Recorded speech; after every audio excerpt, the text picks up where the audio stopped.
സ്തോത്രം. परमेश्वर के बड़े नाम की स्तुति और महिमा करने के लिए आज भी प्रभु ने सहायता की, इसलिए प्रभु का धन्यवाद. ഇത് ദൈവം നൽകിയ ഒരു നല്ല പദവിയാണെന്ന് നാം എത്ര പേര് മനസ്സിലാക്കുന്നു? ये परमेश्वर ने दिया हुआ एक महत्वपूर्ण औदा है, ऐसा कितने लोग समझते हैं? പലർക്കും കർത്താവിനെ അറിയുവാൻ കഴിഞ്ഞിട്ടില്ല. എന്നാൽ ദൈവം തൻ്റെ സ്നേഹത്താൽ നമ്മെ വിളിച്ചു. അവനെ സ്നേഹിപ്പാൻ, അവനെ അനുഗമിപ്പാൻ ദൈവം അവസരം നൽകിയാൽ നമുക്ക് സന്തോഷിക്കേണ്ടതുണ്ട്. कई लोग इस परमेश्वर को जान नहीं पाए, पहचान नहीं पाए, लेकिन परमेश्वर ने अपने प्रेम में हमको बुलाया, हमें अलग किया और उसके प्रेम करने का योग्य हमको बनाया. उसके लिए हम प्रभु का धन्यवाद करें. Praise the Lord. Hallelujah. Hallelujah. മാത്രവുമല്ല, ഈ ദൈവവചനം നമ്മുടെ കരങ്ങളിൽ ദൈവം തന്നു എന്നുള്ളത് വളരെ സന്തോഷകരമാണ്. और इतना ही नहीं, ये परमेश्वर का वचन हमारे हाथों में परमेश्वर ने दिया, आनंद का विषय है. ഈ വചനം വായിക്കും തോറും അതിൻ്റെ അഭിരുചി കൂടി വരുന്നതേ ഉള്ളൂ. और ये वचन जितना हम पढ़ते हैं उसका स्वाद बढ़ते जाता है. ഞാൻ ആദ്യമൊക്കെ എണ്ണുമായിരുന്നു. ഒരു 40 തവണ കഴിഞ്ഞപ്പോൾ പിന്നെ ഞാൻ എണ്ണൽ നിർത്തി. കാരണം വചനം അത്രമാത്രം സ്വാധീനം ചെലുത്താനായിട്ട് തുടങ്ങി. पहले मैं गिनने लगा था, लेकिन 40 मरतबा होने के बाद वो वचन इतना प्रभावित है, मैंने गिनना छोड़ दिया. ദൈവവചനം വായിക്കുക എന്നുള്ളത് നമ്മുടെ ദൈനംദിന അനുഭവമായിട്ട് മാറണം. परमेश्वर का वचन को पढ़ना हमारा रोज का एक जीवन होना है. എല്ലാം ഒഴിഞ്ഞ് സൗകര്യമുള്ളപ്പോൾ വായിക്കുക എന്നുള്ളത് അല്ലാതെ പ്രയോറിറ്റി, അതിൻ്റെ മുൻഗണന വേണ്ടത് ദൈവവചനത്തിനായിരിക്കണം. सब कुछ निपटा कर वचन पढ़ूंगा ऐसा नहीं, लेकिन एक दिन में सबसे बड़ी प्राथमिकता वचन को देना है. ഞാൻ ആദ്യ ദിവസം പറഞ്ഞ പോലെ ഇത് സ്വർഗത്തിൽ എന്നേക്കും സ്ഥിരമായ ദൈവവചനമാണ്. जैसे मैंने पहले दिन कहा, स्वर्ग में हमेशा सुस्थिर ये वचन है. മാത്രമല്ല 1000 പൊന്ന് വെള്ളി നാണ്യത്തേക്കാൾ മൂല്യമുള്ളതാണ് ഈ ദൈവവചനം. इतना ही नहीं, हजारों हजारों चांदी और सोने का सिक्के से भी बढ़कर है परमेश्वर का बहुमूल्य वचन. അതുകൊണ്ട് തന്നെ ഈ ദൈവവചനം നമ്മൾ അനുസരിക്കുക എന്നുള്ളത് നമ്മുടെ ജീവിതത്തിന്റെ അനുഭവമാകണം. और इसीलिए इस वचन की आज्ञाओं को मानना हमारा जीवन का आदत बनना है. Praise the Lord. Hallelujah. Hallelujah. Hallelujah. ഇന്നലെ നമ്മൾ ധ്യാനിച്ച് അവസാനിപ്പിച്ചത് തുടരാനാണ് ഞാൻ താല്പര്യപ്പെടുന്നത്. कल हमने जो मनन करके समाप्त किया उसी को आगे जारी रखना चाहता हूँ. നാം വായിച്ചത്, അത് നാം പറഞ്ഞത് ദൈവവചനത്തിന്റെ അടിസ്ഥാനത്തിൽ പറഞ്ഞു, ക്രിസ്തു എന്നിൽ ജീവിക്കുന്നു. परमेश्वर के वचन के आधार पर हमने कहा यीशु मसीह मुझ में जीवित है. അത് ഗലാത്യ ലേഖനം 2-ാം അധ്യായത്തിന്റെ 20-ാം വാക്യത്തിലും അതുപോലെ എഫേസ്യ ലേഖനം 3-ാം അധ്യായത്തിലുമാണ് നാം ഇതേ ക്രിസ്തു എന്നിൽ വസിക്കുന്നു, ക്രിസ്തു എന്നിൽ ജീവിക്കുന്നു എന്ന് പറയുവാനായിട്ട് ഇടയുണ്ടായി. गलातियों की पत्री 2:20 और एफेसियों की पत्री 3 में से भी हमने ये बात कहा कि मसीह मुझ में जीवित है या मसीह मुझ में वास करता है. അതിനെ ഉദാഹരണങ്ങളായിട്ടാണ് പഴയ നിയമത്തിലെ കുറെ അനുഭവങ്ങൾ പറഞ്ഞത്. और उसके उदाहरण के तौर पर पुराने नियम से कुछ उदाहरणों को हमने देखा. ഇസാക്കിനോട് അവന്റെ സ്പഷ്ടമായി നിന്നിൽ ദൈവം ഉണ്ടെന്ന് കണ്ടു എന്ന് നമ്മൾ വായിച്ചു. इसहाक के बारे में हमने पढ़ा, वहां पर लिखा है स्पष्ट तौर पर हमने देखा परमेश्वर तेरे साथ है. അപ്പോൾ ഇന്ന് അതിനോടനുബന്ധിച്ച് what is the character and contact of the person really if Christ lives in us. और उसी के संदर्भ में आज अगर मसीह हमारे अंदर है तो उस व्यक्ति का चरित्र और उसका आचरण कैसा होना है ये विचार करेंगे. ക്രിസ്തു എന്നിൽ ജീവിക്കുന്നു എന്ന് നമുക്ക് പറയാനായിട്ട് കഴിയണം. मसीह मुझ में जीवित है ऐसा हमसे बोलना है. അത് ഞാൻ പറയണ്ട, പക്ഷെ മറ്റുള്ളവർ കണ്ടിട്ട് പറഞ്ഞതാണ് നമ്മൾ ഈ ദൈവവചനത്തിൽ വായിച്ചത്. वो मुझे नहीं कहना है, लेकिन दूसरे मुझे देखकर ऐसा गवाही दिया, ऐसा वचन में हमने पढ़ा. അങ്ങനെയെന്ന് വരികില്ല നമ്മുടെ ജീവിതം കണ്ടിട്ട് മറ്റുള്ളവർ പറയുമോ ഓ ക്രൈസ്റ്റ് ലിവ്സ് ഇൻ യു എന്ന്. ऐसा है तो हमारी जीवनों को देखकर क्या दूसरे कहते हैं मसीह तुझ में जीवित है? ഞാൻ ഇതിനു മുമ്പേ പറഞ്ഞതെല്ലാം നിങ്ങളുടെ മനസ്സിലുണ്ടാകണം. ഞാൻ ഒരു ഭാഗം പെട്ടെന്ന് അടർത്തിയെടുത്ത് പറയുകയല്ല ചെയ്യുന്നത്. എഫേസ്യ ലേഖനം നമ്മൾ പൂർണ്ണമായിട്ടും 6 അധ്യായങ്ങളും കൂടെ വായിക്കേണ്ടതാണ്. मैं जो पहले मैंने बोला वो आप लोगों के मन में रखना, क्योंकि मैं यहाँ वहाँ बीच में से नहीं बोलता. एफेसियों की पत्री पूरा 6 अध्याय एक साथ हमें देखना है. അതിനകത്ത് ഞാൻ പറഞ്ഞു ക്രിസ്തുവിൽ എന്ന് പൗലോസ് അപ്പോസ്തലൻ 35 തവണയാണ് പ്രയോഗിച്ചിരിക്കുന്നത്. उसमें मैंने कहा मसीह में, ये लफ्ज को 35 बार प्रेरित पौलुस ने लिखा है. ഇൻ ക്രൈസ്റ്റ്, ക്രിസ്തുവിൽ, मसीह में. അപ്പോൾ അങ്ങനെയെന്ന് വരികില് ഞാനും നിങ്ങളും ക്രിസ്തുവിലാണ് അറിയപ്പെടേണ്ടത്, കാണപ്പെടേണ്ടത്. अगर ऐसा है तो मुझे और आपको मसीह में देखा जाना है, मसीह में जाना जाना है. ക്രിസ്തു എന്നിൽ ജീവിക്കുന്നു. मसीह मुझ में जीवित है. ആ ക്രിസ്തു എന്നിൽ ജീവിക്കുമ്പോൾ ഉണ്ടാകേണ്ട ഒരു അനുഭവം എഫേസ്യ ലേഖനം 4-ാം അധ്യായത്തിന്റെ അതിൻ്റെ രണ്ടാമത്തെ വാക്യത്തിൽ നമുക്ക് വായിക്കാം. और जब मसीह मुझ में जीवित हो तो मुझ में जो एक अनुभव होना है उसका एक उदाहरण इफिसियों की पत्री 4 का 1 और 2 में पढ़ सकते हैं. കർത്തൃസേവ നിമിത്തം ബദ്ധനായിരിക്കുന്ന ഞാൻ പ്രബോധിപ്പിക്കുന്നത് ആ. നിങ്ങളെ വിളിച്ചിരിക്കുന്ന വിളിക്ക് യോഗ്യമാവണ്ണം പൂർണ്ണ വിനയത്തോടും സൗമ്യതയോടും ദീർഘക്ഷമയോടും കൂടെ നടക്കുകയും സ്നേഹത്തിൽ അന്യോന്യം പൊറുക്കുകയും ആത്മാവിന്റെ ഐക്യത സമാധാന ബന്ധത്തിൽ കാക്കുവാൻ ശ്രമിക്കുകയും ചെയ്യുവീൻ. ഇവിടെ പൗലോസ് പറയുന്നത്, ഞാൻ ഇത് എഴുതുന്നത് എവിടെ നിന്നാണെന്നറിയാമോ? ഞാൻ കാരാഗ്രഹത്തിൽ നിന്നാണ്. पौलुस यहाँ कहता है, मैं ये जो लिखता हूँ कहाँ से लिखते हो तुम जानते हो, मैं बंदीगृह से लिख रहा हूँ. വാസ്തവത്തിൽ ആ വാക്ക് തന്നെ ഒന്ന് മനസ്സിലാക്കേണ്ടത് കൂളായിട്ട് ഇരുന്നിട്ട് പറയുന്ന കാര്യമല്ല ഇത്. तो वही समझना कि ऐसे आराम से बैठकर बोलने वाला विषय नहीं है. എന്നാൽ ബന്ധനത്തിലായിരിക്കുമ്പോഴും എനിക്ക് പറയാനുള്ളത്, കർത്താവിൻ്റെ സ്നേഹത്തിൻ്റെ ആ അനുഭവം നിങ്ങൾ വരുമ്പോൾ, if Christ lives in you, you will be an entirely different person. लेकिन बंदी होने की अवस्था में भी कहता है, अगर परमेश्वर या यीशु मसीह अगर तुम्हारे अंदर है तो तुम पूर्ण रूप से एक बदले हुए व्यक्ति होंगे. അവിടെ പറയുന്നു പൂർണ്ണ വിനയത്തോടെ നടക്കണം. वहां पे लिखा है पूर्ण दीनता से चलना. ഹ്യൂമിലിറ്റി, दीनता, താഴ്മ, नम्रता, അതൊക്കെയാണ് ഇതിലെ നമ്മൾ വായിക്കുന്ന കാര്യം. वो यहाँ पर हम पढ़ते हैं. അതിന് വേണമെന്ന് വരികില്ല. എങ്ങനെയുള്ള സ്വഭാവമാണ്? ഞാൻ ഇതിനു മുമ്പേ പറഞ്ഞു, ഇസാക്കിൻ്റെയും ജോസഫിൻ്റെയും ഒക്കെ അനുഭവത്തിൽ അവർ താഴ്മയുടെ പ്രതീകങ്ങളായിരുന്നു. तो इसके पहले मैंने कहा इसहाक और यूसुफ के जीवन से इस तरह का नम्रता का वो प्रतीक थे. നമ്മുടെ ജീവിതത്തോട് ചോദിക്കേണ്ടത്, എനിക്ക് വാസ്തവത്തിൽ ക്രിസ്തു ജീവിക്കുന്നു എന്ന് പറയാൻ എനിക്ക് ഇഷ്ടമാണ്, ക്രിസ്തു എന്നിൽ ജീവിക്കുന്നു എന്ന്. പക്ഷേ ആ ജീവിക്കുന്നു എന്നുള്ളത് ജീവിത അനുഭവമായിട്ട് മറ്റുള്ളവർക്ക് കാണുവാൻ കഴിയുമോ? हमारे जीवन में हमें कहना और दावा करना अच्छा लगता है कि मसीह मुझ में जीवित है, लेकिन वो जीवन क्या दूसरे हमारे जीवन से प्रत्यक्ष रूप में देख सकते हैं? നമ്മൾ ജനിച്ചു വളർന്ന സാഹചര്യം എന്ന് പറഞ്ഞാൽ, നല്ല മിടുക്കനെന്ന് പറഞ്ഞാൽ നല്ല വായാടിയായി അല്ലെങ്കിൽ നല്ല രീതിയിൽ നമ്മുടെ കാര്യങ്ങളെ നേടാൻ കഴിയുന്ന ഒരു വ്യക്തി എന്നുള്ള നിലയിലാണ് നമ്മൾ കണ്ടിട്ടുള്ളത്. और हम इस तरह से देखते हैं एक व्यक्ति का अच्छा परवरिश कैसा होता है, वो बहुत ही सामर्थ्य होता है, अच्छे से बात कर सकता है और अपनी बातों को हासिल कर सकता है. ऐसा व्यक्ति जो है वो एक अच्छा विजेता है. ഞാൻ ചിലപ്പോൾ പറയാറുണ്ട്, ചിലതിന് മറുപടി പറയാതിരിക്കുന്നതാണ് നല്ലത്. मैं अक्सर कहता हूँ कई विषयों में जवाब ना देना अच्छा है. എങ്ങനെയാണ് എൻ്റെ താഴ്മയുടെ അനുഭവം മറ്റുള്ളവർക്ക് എനിക്ക് കാണിക്കാനായിട്ട് കഴിയും? मेरी नम्रता के अनुभव को किस तरह से मैं दूसरों को दिखा सकता हूँ? ചില മിഷണറിമാരുടെയും ഒക്കെ അനുഭവങ്ങൾ ഞാൻ പറയാനായിട്ട് താല്പര്യപ്പെടുക. कुछ मिशनरियों का अनुभव मैं बताना इच्छा നിങ്ങൾ करता हूँ. ഒരു പക്ഷേ ഓർക്കുന്നുണ്ടായിരിക്കും ഗ്രഹാം സ്റ്റെയിൻസിനെ കുറിച്ച്. ग्राहम स्टेन्स के बारे में आप लोगों को याद होगा. 1999 ജനുവരി 22 അദ്ദേഹത്തെയും തൻ്റെ രണ്ടു മക്കളെയും ഫിലിപ്പിനെയും തിമത്തിയെയും ചുട്ടു കൊന്നത്. 1991 में जनवरी 22 तारीख को उन्हें और उनके 2 बच्चों को फिलिप और तिमोथी को जिंदा जला दिया गया.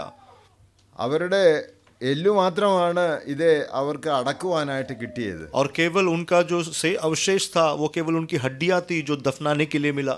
അദ്ദേഹത്തിൻ്റെ ഭാര്യ ഗ്ലാഡിസും മകൾ എസ്തറും കൂടെ നിന്നിട്ട് അവർ പറയുന്ന വാക്കുകളാണ് അവസാനത്തിൽ നമ്മൾ കേൾക്കുന്നത്. और उनकी पत्नी ग्लैडिस और उनकी बेटी जो एस्तर है वो साथ खड़े होकर जो आखिरी बयान दिया वो हम सुनते हैं.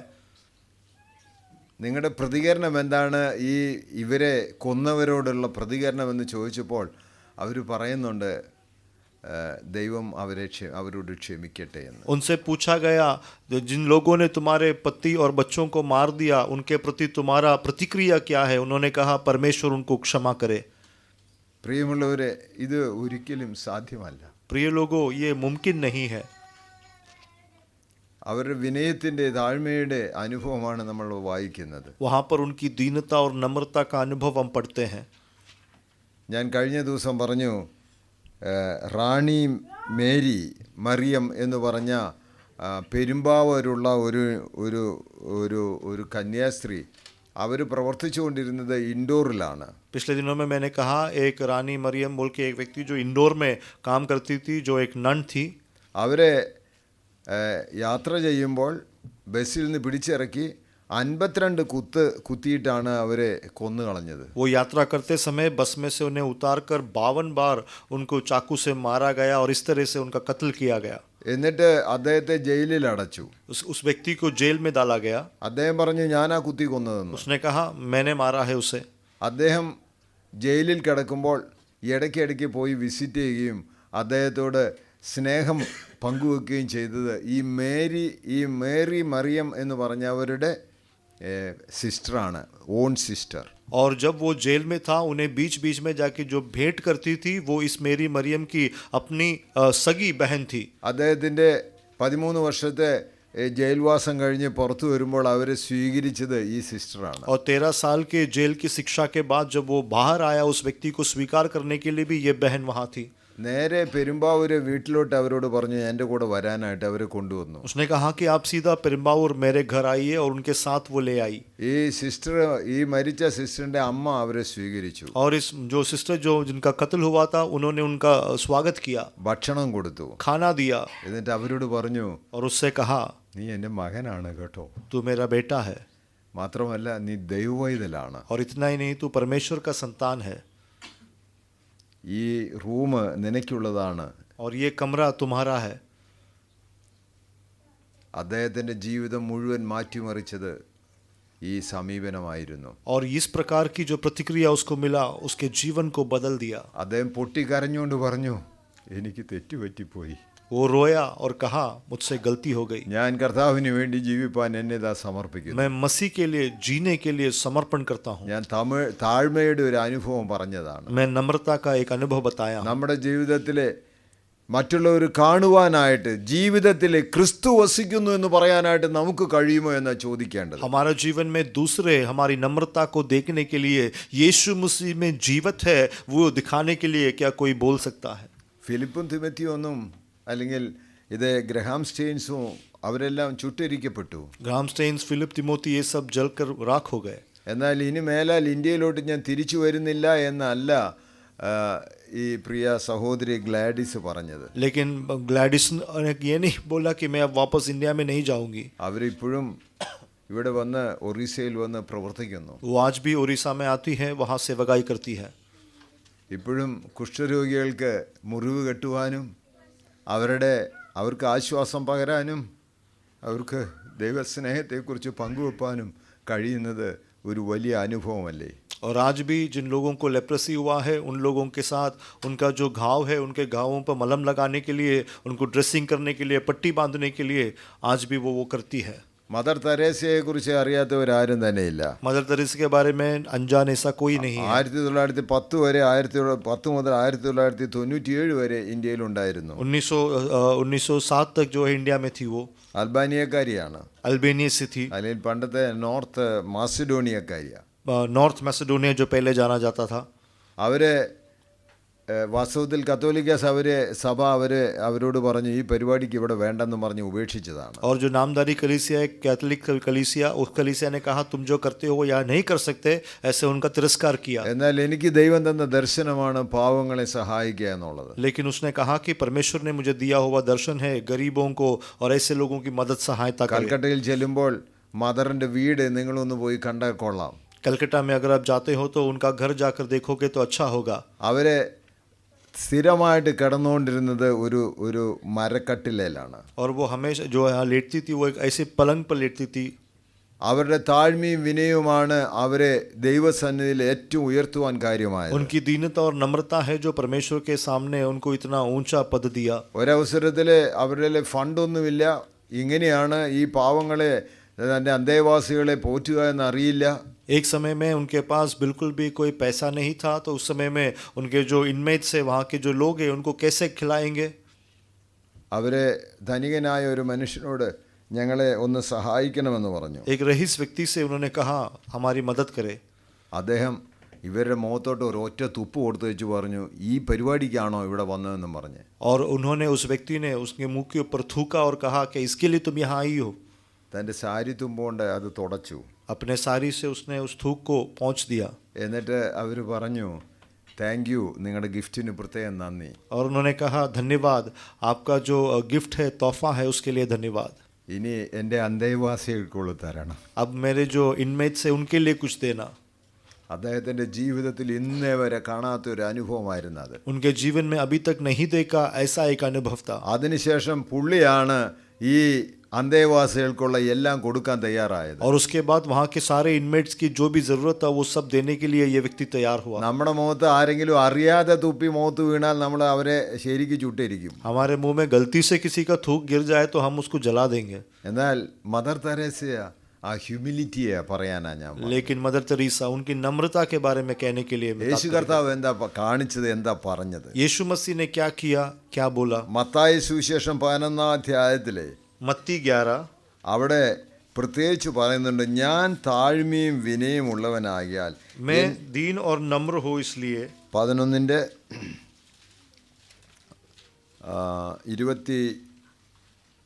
25-ാമത്തെ വാക്യം, 25वां आयत, അല്ല സോറി 29-ാമത്തെ വാക്യം. 29वां आयत।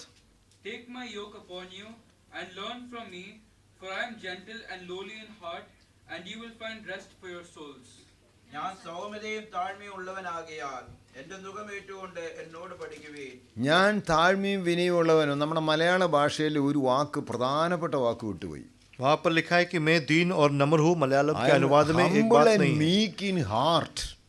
वहां पर लिखा है कि मैं दीन और नम्र जो हूँ मैं हृदय में हूँ। ആ ഹൃദയംഗമമായി താഴ്മയും വിനയമുള്ളവനാകിയാൽ എൻ്റെ മുഖമേറ്റുകൊണ്ട് എന്നോട് പഠിപ്പിനെന്ന. और हृदय से मैं नम्र और मैं दीन हूँ इसलिए मेरे जुआ उठाओ और मुझसे सीखो। നമ്മുടെ ജീവിതത്തിലെ കർത്താവ് ഉള്ളിൽ വസിക്കുന്നെന്ന് വരികില് ഇത് പുറമേ അല്ല, ഹൃദയത്തിന്റെ അന്തർഭാഗത്തു നിന്ന് വരുന്ന താഴ്മയും വിനയവുമാണ്. जो नम्रता जो दीनता आता है वो बाहर से नहीं, लेकिन वो हमारे दिल से, हमारे हृदय के भीतर से आने वाला विषय है। നമ്മോട് വ്യക്തിപരമായിട്ട് ചോദിക്കേണ്ടത്, എനിക്ക് എത്രമാത്രം വിനയവും താഴ്മയും ഉണ്ട്, അത് ആരും പറയണ്ട, കാണിച്ചാൽ മതി. हमें व्यक्तिगत तौर से पूछना है कि मेरे अंदर कितनी नम्रता और दीनता है, वो कहना नहीं है, बस दिखाना है। അത് ഉണ്ടെന്ന് വരികില് ജീവിതം വളരെ വ്യത്യസ്തമായ ഒരു കാഴ്ചപ്പാടിലൂടെ പിന്നെ യാത്ര ചെയ്യുന്നു. अगर ऐसा है तो हमारे जीवन बहुत ही एक अलग दृष्टिकोण से सफर करता है। ഞാൻ ചിലതിന് മറുപടി പറഞ്ഞില്ലേൽ എന്തുവായിരിക്കുന്നു നമ്മുടെ ചിന്ത. लेकिन हमारा विचार है कि कुछ विषयों के सामने अगर मैंने जवाब नहीं दिया तो क्या अवस्था होगा। ഞാൻ ഒരു പ്രത്യേക സാഹചര്യത്തിലായിരുന്ന അവസരത്തിൽ എന്നോട് പലരും എൻ്റെ പെങ്ങൾ വരെ പറഞ്ഞു, എടാ കേസ് കൊടുക്ക്. एक विशेष अवस्था में मैं जब था, मेरी अपनी बहन ने भी मुझसे कहा तुम्हें केस दर्ज करना है। എല്ലാവരും പറഞ്ഞു എന്നെ അങ്ങ് ശല്യപ്പെടുത്താൻ തുടങ്ങിയപ്പോൾ പറഞ്ഞു, ഞാൻ കൊടുത്തു, സുപ്രീം കോർട്ടിൽ കൊടുത്തിട്ടുണ്ടെന്ന്. सब लोगों ने जब इसी तरह से मुझे तकलीफ देने लगे तो मैंने कहा मैंने सुप्रीम कोर्ट में, उच्च न्यायालय में दिया है। എൻ്റെ ജീവിതത്തിൽ ദൈവം നൽകിയ ഒരു അനുഗ്രഹമാണ് എന്നാ ഞാൻ മനസ്സിലാക്കുന്നത്. मेरे जीवन में प्रभु ने एक आशीष दिया है, ऐसा मैं समझता हूँ। ഞാൻ അപ്പോൾ പ്രാർത്ഥിച്ചു, കർത്താവേ എനിക്കൊരു വചനത്തിന്റെ കാഴ്ചപ്പാട്, ഒരു വചനം എനിക്ക് നൽകി എന്നെ ധൈര്യപ്പെടുത്തണമെന്ന്. मैंने प्रार्थना किया, मसीह एक वचन देकर मुझे बलवंत करना। യോഹന്നാന്റെ സുവിശേഷം അതിന്റെ 18-ാം അധ്യായത്തിന്റെ 36-ാമത്തെ വാക്യം ഒന്ന് വായിച്ച്. യോഹന്നാ का सुसमाचार 18 उसका 36 को पढ़े।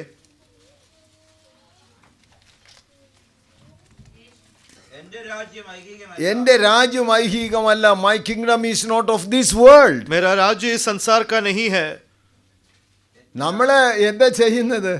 हम क्या करते हैं? നമ്മൾ നമ്മുടെ രാജ്യം പണിയാൻ ശ്രമിക്കുക. हम हमारी राज्य का निर्माण करने की कोशिश करते हैं। എന്നാൽ എൻ്റെ രാജ്യം ഐഹികമല്ല എന്നുള്ള ഉറപ്പുണ്ടെന്ന് വരികിൽ ഈ രാജ്യത്തിന് വേണ്ടിയല്ല നമ്മൾ അധ്വാനിക്കേണ്ടത്. और मेरा राज्य इस संसार का नहीं है, इसका पूर्ण दृढ़ता है तो इस राज्य के लिए हमें कोई भी काम नहीं करना है। അതുകൊണ്ടാണ് യേശു കർത്താവ് ആ ഭാഗത്തിന്റെ 2-ാം ഭാഗം പിന്നെ സജു ബ്രദർ വായിച്ചോ? इसका दूसरा भाग पढ़ेंगे। എന്റെ രാജ്യം ഐഹികമായിരുന്നുവെങ്കിൽ ആ എന്നെ യഹൂദന്മാരുടെ അടുക്കൽ ഏൽപ്പിക്കാതെ വണ്ണം ആ. എന്റെ സേവകർ പോരാടുമായിരുന്നു. ഇത് എൻ്റെ രാജ്യം ഐഹികമായിരുന്നെന്ന് വരികില്ലേ, നമ്മോട് വ്യക്തിപരമായിട്ട് ചോദിക്കേണ്ടത്, ഞാൻ ഏത് രാജ്യത്തിന് വേണ്ടിയാണ് ഞാൻ അധ്വാനിക്കുന്നത്, പ്രവർത്തിക്കുന്നത്? मेरा राज्य अगर इस संसार का नहीं है तो सवाल यह है मैं किस राज्य के लिए काम और सेवा करता हूँ। ഈ രാജ്യത്തിന് വേണ്ടി അല്ലെങ്കിൽ ഇവിടുത്തെ തർക്കമില്ല കേട്ടോ. इस राज्य के लिए नहीं है तो फिर कोई भी वहाँ पर तर्क नहीं है। എൻ്റെ ഒരു സ്നേഹിതന് നല്ല സമ്പാദ്യമുള്ള ഒരാളാണ്. मेरा एक मित्र बहुत ही धनी है। 3.5 ഏക്കർ വസ്തുവുണ്ട്. അത് എങ്ങനെ വിഭാഗിക്കണമെന്നുള്ളതാണ് താനും തൻ്റെ സഹോദരനും തമ്മിലുള്ള വഴക്ക്. 3.5 एकड़ जमीन है और उसके और भाई के बीच में झगड़ा है, किस तरह से इसको बांटा जाए। മൂത്ത സഹോദരനും ഭാര്യയും ഡോക്ടേഴ്സാണ്. അവർക്ക് പണം എണ്ണിയെടുക്കാൻ നേരമില്ലാത്ത ആളുകളാണ്. और बड़ा भाई और उनकी पत्नी जो है वो दोनों डॉक्टर है और पैसे गिनने तक की समय उनके पास नहीं है। ഈ പ്രിയ സഹോദരൻ എൻ്റെ സ്നേഹിതനായിട്ടുള്ള സഹോദരനും അദ്ദേഹത്തിൻ്റെ ഭാര്യയും 2 പിള്ളേരും ഡോക്ടറേറ്റ് ഉള്ളവരാണ്. और ये जो मेरा प्रिय मित्र है उनकी पत्नी और 2 बच्चे दोनों डॉक्टरेट है.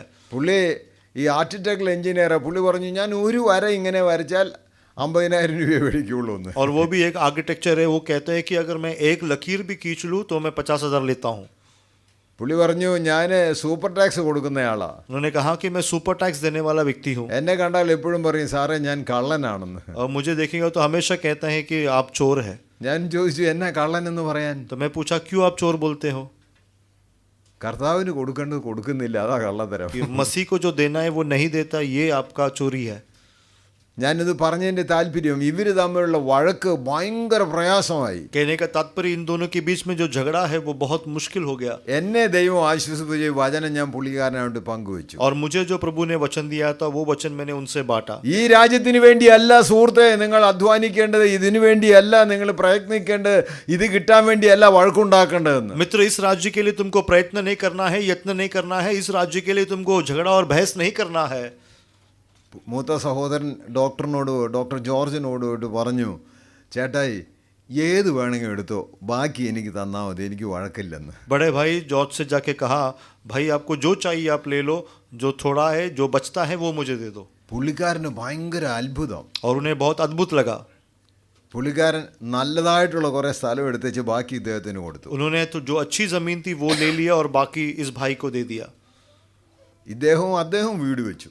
दोनों ने घर बनाया. അദ്ദേഹത്തിൻ്റെ വീടിന് മൂത്ത സഹോദരൻ്റെ വീടിന് 420 മീറ്ററാണ് ഫ്രണ്ട് ലൈൻ മാത്രമുള്ള വീതി. അപ്പോൾ നിങ്ങൾ ആലോചിച്ചു എത്ര വലിയ വീടായത്. और उन भाई का घर का जो सामने का जो उद्यान है वो 420 मीटर है. तो सोचो कितना बड़ा होगा. ഞാൻ പറഞ്ഞു ദൈവരാജ്യത്തിൽ എത്ര മീറ്റർ ഉണ്ടെന്ന് നോക്കിയാൽ മതി, ഇവിടുത്തെ മീറ്റർ വലുപ്പൊന്നും നോക്കണ്ട. मैंने बोला परमेश्वर के राज्य का मीटर कितना है, बस इतना आप हिसाब लगाओ, यहाँ का मीटर मत देखो. എന്തായാലും എൻ്റെ സ്നേഹിതൻ എബ്രാം ജോർജ് ഒരു ചെറിയ വീട് വെച്ചു. ഞാൻ പറഞ്ഞു അത് ധാരാളമല്ലേ, നിങ്ങൾക്ക് കഴിയാനുള്ളൊരു വീട് മാത്രം പോയി. मेरा मित्र राम जॉन ने भी एक मकान बनाया, छोटा था. मैंने कहा बस आपको रहना तो है.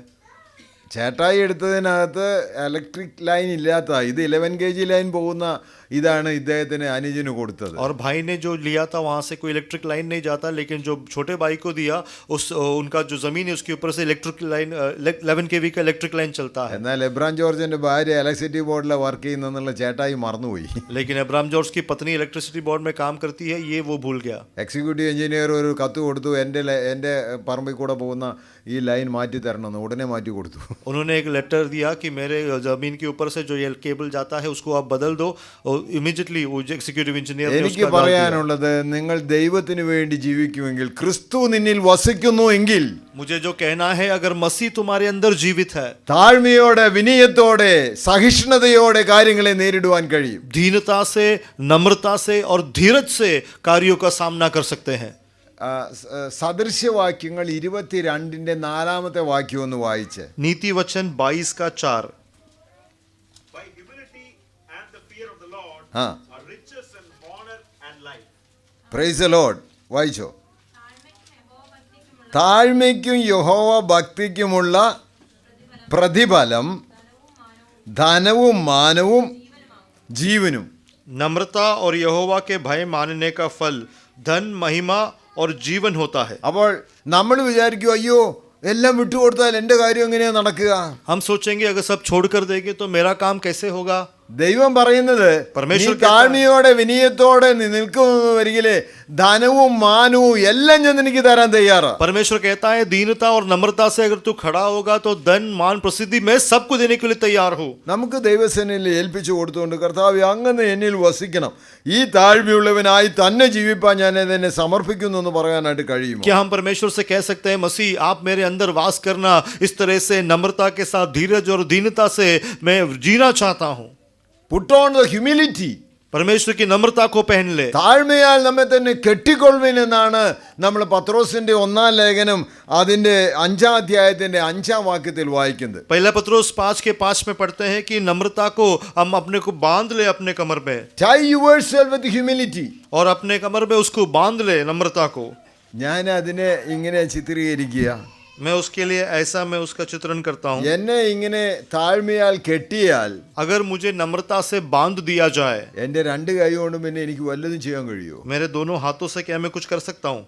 എന്നാൽ ദൈവം പറയുന്നത് താഴ്മയോടെ നീ ദൈവസേനയിൽ നിന്നെ തന്നെ ഏൽപ്പിച്ചു തന്നാൽ ബാക്കി ഞാൻ ചെയ്തുകൊള്ളാമെന്ന്. लेकिन परमेश्वर कहता है नम्रता से अगर तू मेरे हाथ में अपने आप को सौंप देते हो तो बाकी काम मैं करूंगा. ദൈവമാണ് കാര്യങ്ങളെല്ലാം നിയന്ത്രിക്കുന്നത്. क्योंकि परमेश्वर सब कुछ चलाता है. കാരണം ക്രിസ്തു എന്നിൽ വസിക്കുന്നു. क्योंकि मसीह मुझ में जीवित है. ക്രിസ്തു എന്നിൽ വസിക്കുന്നെന്ന് വരികിലെ സകലവും നൽകി തരുവാൻ ദൈവം വിശ്വസ്തനാണ്. और अगर मसीह मुझ में वास करता है तो सब कुछ देने के लिए परमेश्वर सामर्थी है. ദൈവം ആരോടാണ് വാസ്തവത്തിലെ ഏത് ടൈപ്പ് ആളുകളോടാണ് ദൈവം ഇടപെടാൻ താല്പര്യപ്പെടുന്നത്? परमेश्वर किस प्रकार के लोगों के साथ बात करना चाहता है? യെശയ്യാപ്രവചനം 57 അധ്യായത്തിലെ അതിന്റെ 15-ാമത്തെ വാക്യം ഒന്ന് വായിച്ച്. യെശയ്യാപ്രവചനം 57:15. यशायाह नबी का किताब 57 उसका 15. ഉന്നതനും ഉയർന്നിരിക്കുന്നവനും ആ ശാശ്വതവാസിയും പരിശുദ്ധനെന്ന നാമമുള്ളവനുമായവൻ ഇപ്രകാരം അരുളിച്ചെയ്യുന്നു. ആ ഞാൻ ഉന്നതനും പരിശുദ്ധനുമായി വസിക്കുന്നു. ആ താഴ്മയുള്ളവരുടെ മനസ്സിനും മനസ്താപമുള്ളവരുടെ ഹൃദയത്തിനും ചൈതന്യം വരുത്തുവാൻ മനസ്താപവും മനോവിനയമുള്ളവരോടുകൂടെയും വസിക്കുന്നു. ആരോടുകൂടിയാ ദൈവം വസിക്കുന്നത്? परमेश्वर किसके साथ वास करता है? ഇവിടെ വായിക്കുന്നത് താഴ്മയോടെ താഴ്മയുള്ളവരുടെ മനസ്സിനും മനസ്താപമുള്ളവരുടെ ഹൃദയത്തിനും ചൈതന്യം വരുത്തുവാൻ മനസ്താപവും മനോവിനയവും ഉള്ളവരോട് കൂടെ വസിക്കുന്നു. नम्र लोगों के मन में और जो दीन है ऐसे लोगों के साथ परमेश्वर वास करता है. നമുക്ക് ദൈവസേനയിൽ വേണ്ടിയത് കർത്താവേ ഉന്നത ഭാവവും നിങ്ങളഹൃദയം അകറ്റണമെന്നാ हमें പ്രാർത്ഥന. प्रार्थना करना है परमेश्वर जो बड़ाई करने का विषय और घमंड का विषय है वो मेरे दिल से हटा देना. എനിക്ക് എത്ര പണമുണ്ടെന്നോ എന്ത് പ്രശസ്തനാണെന്നോ അല്ല ദൈവം ചോദിക്കുന്നത്, നീ താഴ്മയോടെ ദൈവസേനയിൽ ഇരിപ്പാനായിട്ട് താല്പര്യപ്പെടുന്നു എന്നുള്ളത്. तेरे पास कितना धन है या तो कितना प्रसिद्ध है ये परमेश्वर नहीं पूछता. परमेश्वर यही चाहता है कि तू कितना नम्र और दीन है. അപ്പോൾ താഴ്മയ്ക്കാണ് വിലയുള്ളത്. तो नम्रता के लिए जो है मूल्य है. അങ്ങനെയെന്ന് വരികിലെ ദൈവസേനയിൽ താഴ്മയോടെ അനുസരണത്തോടെ ആയിരിക്കാൻ നമുക്ക് കഴിയുമോ? अगर ऐसा है तो नम्रता से क्या परमेश्वर के सामने हम दिखे जा सकते हैं? ഫാദർ ഡാമിയനെ കുറിച്ച് നിങ്ങൾ കേട്ട് കാണും. फादर डानवी के बारे में आपने सुना होगा. അദ്ദേഹം ഹവായി ദ്വീപിൽ പോയിട്ട് കുഷ്ഠരോഗികളെ ശുശ്രൂഷിച്ചു. हवाई टापू में जाकर जो है कोड़ी लोगों के लिए वो सेवकाई करते थे. 1840 മുതൽ 1889 വരെയാണ് താൻ ഹവായി वो ദ്വീപിലുണ്ടായിരുന്നത്. 1890 में वो वहाँ पर हवाई टापू में थे. 49-ാമത്തെ വയസ്സിൽ ദൈവസേനയിൽ ചേർക്കപ്പെട്ടു. 49वें आयु में परमेश्वर के पास चले गए. 1884 താന് ഇവിടെ പോകാൻ കാര്യമുണ്ടായത് സാധാരണ കുഷ്ഠരോഗിയാണെന്ന് ഒരിക്കലും എല്ലാവരും പുറത്തോട്ട് കൊണ്ടുപോകുക, അങ്ങനെ പുറത്തു വിടുക, അങ്ങനെ ഹവായി ദ്വീപിലോട്ട് ആളുകളെ നാട് കടത്തുക ചെയ്തുകൊണ്ട്. तो 1884 में जो वहाँ जाने का कारण अगर कोई कोड़ी व्यक्ति होता है तो उन लोगों को गांवों से बाहर निकाला जाता. इस तरह से सारे कोड़ी लोगों को हवाई टापू में भेजा जाता था. യേശു കർത്താവ് ഇത് കുഷ്ഠരോഗിയെ തൊട്ടു എന്ന് താൻ വായിച്ചപ്പോൾ എന്തുകൊണ്ട് അവരോട് സംസാരിച്ചുകൂടാ, എന്തുകൊണ്ട് അവരുമായിട്ട് ഇടപെട്ടുകൂടാ എന്ന പുള്ളിയുടെ ചിന്തയായിരുന്നു. जब उन्होंने वचन में इस भाग को पढ़ा कि यीशु मसीह ने कोड़ी को छुआ तो उनके मन में ये विचार आया, ऐसा है तो क्यों उनसे बात नहीं किया जा सकता, क्यों उनके साथ संपर्क नहीं किया जा सकता. അവര് പുറമേ ശരീരത്തിൽ ഉണ്ടെങ്കിലും അകമേ അവരൊരു ആത്മാവുണ്ട്. അവർ ദൈവസേനയിൽ ചെല്ലേണ്ടതാണെന്നുള്ള ഉറപ്പിന്റെ പേരിലാണ് താൻ അവരുമായിട്ട് സംഭാഷിപ്പാൻ പോയത്. उनका जो शरीर है वो बाहर से वो कमजोर है, उसमें पीड़ा जरूर है, लेकिन उनके अंदर एक आत्मा है और वो आत्मा उद्धार पाना है. इस बोझ के साथ वो उनके बीच में गया. അവർക്ക് കർത്താവിനെ പരിചയപ്പെടുത്തി കൊടുത്തു. परमेश्वर का पहचान करा के दिया. ഈ ലോകത്ത് നമ്മുടെ ശരീരം നമുക്ക് നഷ്ടപ്പെടും, എന്നാൽ നിത്യതയിൽ നിങ്ങൾക്ക് ഒരു ശരീരം തരുവാനായിട്ട് ദൈവം വാഗ്ദാനം ചെയ്തിട്ടുണ്ട്. इस संसार में हमारा जो शरीर है वो नष्ट हो जाएगा, लेकिन हमारी आत्मा को अनंतता और नित्य जीवन मिलेगा. ऐसा एक वायदा परमेश्वर ने किया है. അവരോട് കൂടെ ഇരിക്കുക, उनके साथ बैठना, അവരെ മുറിവുകളെ ചികിത്സിക്കുക, उनका जो घाव है उसका इलाज करना, എല്ലാ ദിവസവും രാവിലെ എഴുന്നേറ്റ് അവരുമായിട്ട് വചനം പങ്കുവെക്കുക, हर रोज सुबह उठकर उनके साथ वचन बांटना, പ്രത്യാശയുടെ ദൂത് അവരുമായിട്ട് പങ്കുവെക്കുക. आशा का संदेश उनके साथ बांटना. 1844 1844 में 1884 1894 में ഒരു ദിവസത്തെ മോർണിംഗ് ഡിവോഷനിലെ एक दिन सुबह का जो संगति था, അദ്ദേഹം പറഞ്ഞു, we lepers are precious in the sight of God. उन्होंने कहा हम कोड़ी परमेश्वर के सामने बहुमूल्य है. അപ്പോഴാണ് അവർക്ക് മനസ്സിലായത് ഇദ്ദേഹവും ഇതേ കുഷ്ഠരോഗത്തിന് അടിമയായെന്ന്. तब वो लोग समझ गए कि ये व्यक्ति को भी कोढ़ हुआ है. പലരും ചോദിച്ചു, നിങ്ങൾക്ക് ട്രീറ്റ്മെന്റ് ഒന്നും വേണ്ടേ? बहुत लोगों ने पूछा क्या तुम्हें इलाज नहीं चाहिए? അസുഖമായിട്ട് ഇവരോടുകൂടെ കഴിയണോ എന്ന്. बीमारी की अवस्था में क्या इन लोगों के साथ रहना है? അവരെ കെട്ടിപ്പിടിച്ചുകൊണ്ട് അദ്ദേഹം പറഞ്ഞു, അല്ല, ഇവർക്ക് ദൈവം ഒരു പുതു ശരീരം നൽകും, എനിക്കും തരും. അതുകൊണ്ടാണ്, ആ വിശ്വാസത്താലാണ് ഞാൻ ഇവരോട് കൂടെ തന്നെ എൻ്റെ ജീവിതം അവസാനിപ്പാൻ താല്പര്യപ്പെടുന്നത്. उन लोगों को आलिंगन करते हुए उन्होंने कहा, इन्हें परमेश्वर एक नया शरीर देगा, मुझे भी देगा, और इस आशा के साथ मैं इनके साथ हूँ. തൻ്റെ അവസാന നിമിഷം വരെ ഹവായ് ദ്വീപിൽ ഈ കുഷ്ഠരോഗിയോട് കൂടെ തന്നെയായിരുന്നു. और अपने अंत समय तक हवाई टापू में इन कोड़ियों के साथ अपने जीवन बिताया. പ്രിയമുള്ളവരെ, താഴ്മയ്ക്കും വിനയത്തിനുമുള്ള ധനവും മാനവുമാണ് ദൈവം നൽകാനായിട്ട് പോകുന്നത്. प्रिय लोगों, नम्रता के लिए और दीनता के लिए धन और महिमा परमेश्वर देगा. ദൈവം ആരോടുകൂടിയാണ് വസിക്കുന്നത്? परमेश्वर किसके साथ वास करता है? താഴ്മയുള്ളവരോട് കൂടെ. जो नम्र है उन लोगों के साथ. ഇസാക്കിനെ കണ്ടിട്ട് പറഞ്ഞു, ഞങ്ങൾ ദൈവം നിന്നു കൂടെ ഉണ്ടെന്ന് സ്പഷ്ടമായിട്ട് ഞങ്ങൾ മനസ്സിലാക്കി. इसहाक को देखकर लोगों ने कहा, परमेश्वर तेरे साथ है, ये हमने स्पष्ट समझा है. ഇവരെല്ലാം ഓടിക്കുന്ന അവസരത്തിലും താൻ കൃഷി ചെയ്ത് 100 മേനയാണ് തനിക്ക് വിളവ് കിട്ടുന്നത്. और इनको भगाने के समय में भी जब कभी वो खेती बाड़ी करता तो 100% फल उनको मिलता. ക്രിസ്തു നിന്നിലുണ്ടെന്ന് ഒരിക്കലേ നിന്റെ സകല പ്രവൃത്തിയിലും ദൈവം അനുഗ്രഹിപ്പാൻ ശക്തനാണ്. अगर मसीह तेरे संग है तो तेरे सारे काम को वो सफल करेगा.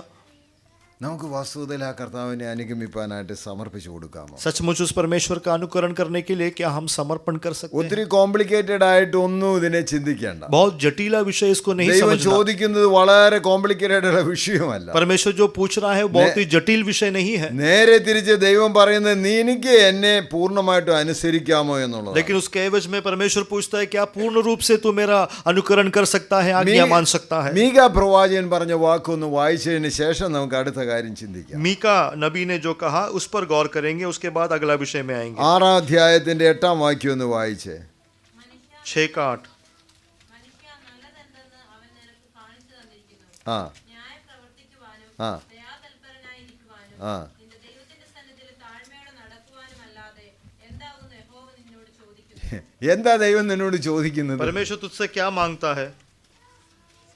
നീ ഇന്നൊന്നും കൊണ്ടുവരണമെന്ന് പറയുന്നില്ല, तू ये सब लेके आने को नहीं कहता, പണം ചോദിക്കുന്നില്ല, पैसा नहीं मांगता, നീ അധ്വാനിച്ച് അങ്ങ് ക്ഷീണിക്കണമെന്ന് ദൈവം പറയുന്നില്ല. या फिर तू पूरा काम करके थक जाओ, ये भी नहीं कहता. ഇവിടെ ദൈവം പറയുന്നത് നല്ലത് എന്തെന്ന് കാണിച്ചു തന്നു പറഞ്ഞിട്ട് ദയാതാൽപരനായിരിക്കാനും നിന്റെ ദൈവത്തിന്റെ സന്നിധിയിൽ താഴ്മയോടെ നടപ്പാനുമല്ലാതെ എന്താകുന്നു യഹോവ നിന്നോട് ചോദിക്കുന്നത്? अच्छा क्या है दिखाने के अलावा, और तुझे नम्र और दीन और धीरज से रहने के अलावा तेरा परमेश्वर तुझसे क्या चाहता है? ഇസാക്കിനോട് ഇത് ഫെലിസ്തരെല്ലാം കൂടെ വന്നേച്ച് പറയാണ്, ഞങ്ങൾ ഒരു തെറ്റും എനിക്ക് ചെയ്തിട്ടില്ല എന്നുള്ള പോലെ നീ നമ്മളുമായിട്ടൊരു അഗ്രിമെന്റ് ചെയ്യണം. फिलिस्ती लोग इसहाक के पास आके कहते हैं, हमने तेरे साथ कोई बुराई नहीं किया, इस तरह से तू हमारे साथ एक करार करना.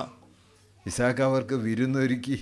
इसहाक ने उनको भोजन दिया എന്നിട്ട് വളരെ സന്തോഷത്തോടെ അവരുമായിട്ട് ഇത് പിരിയുന്നു. और बहुत ही आनंद के साथ उनसे बिछड़ता है, विदा होता है. നമ്മുടെ ജീവിതത്തിൽ വാസ്തവത്തിൽ ഈ ക്വാളിറ്റിക്ക് വേണ്ടി ഒന്ന് ദൈവസേനയിൽ സമർപ്പിക്കണം. हमारा जीवन में इस गुण के लिए परमेश्वर के सामने समर्पण करना है. അങ്ങനെയൊന്നും ഒരിക്കലും ദൈവം നമ്മെ അനുഗ്രഹിക്കാൻ ശക്തനാണ്. ऐसा है तो परमेश्वर आशीष करने के लिए सामर्थी है. അനുഗ്രഹം നോക്കിക്കൊണ്ടല്ല, കർത്താവേ അങ്ങയുടെ സ്വഭാവത്തിന്റെ പങ്കാളിയാകാനാണ് ഞാൻ താല്പര്യപ്പെടുന്നു പറഞ്ഞാൽ മതി. आशीष देखकर नहीं, लेकिन मसीह आपके स्वभाव का भागीदार होना चाहता हूँ, ऐसा मसीह को बोलना. ഞാൻ ബത്തേരിന്ന് കുറച്ച് ഉള്ളിലോട്ട് പോയിട്ട് ഒരു സ്ഥലമുണ്ട്, അവിടെ ബിദർഗാഡ് എന്ന ആ സ്ഥലത്തിന്റെ പേര്. बतेरी से थोड़ा अंदर जाएंगे तो विदरगाड़ नाम का एक जगह है. അത് കർണാടകയും തമിഴ്നാടും ഒക്കെ ചേരുന്ന ഒരു ഭാഗവും കേരളവുമായിട്ടുള്ള ആ ഒരു സ്ഥലമാണത്. तो कर्नाटका, केरल और तमिलनाडु जो है, तीनों स्टेट जो मिलता है, ऐसा एक जगह അവിടെ है. ഒരു ചർച്ചിനകത്താണ് ഞങ്ങൾ അന്ന് താമസിച്ചത്. वहाँ एक कलीसिया में हम रहते थे. ഞങ്ങൾ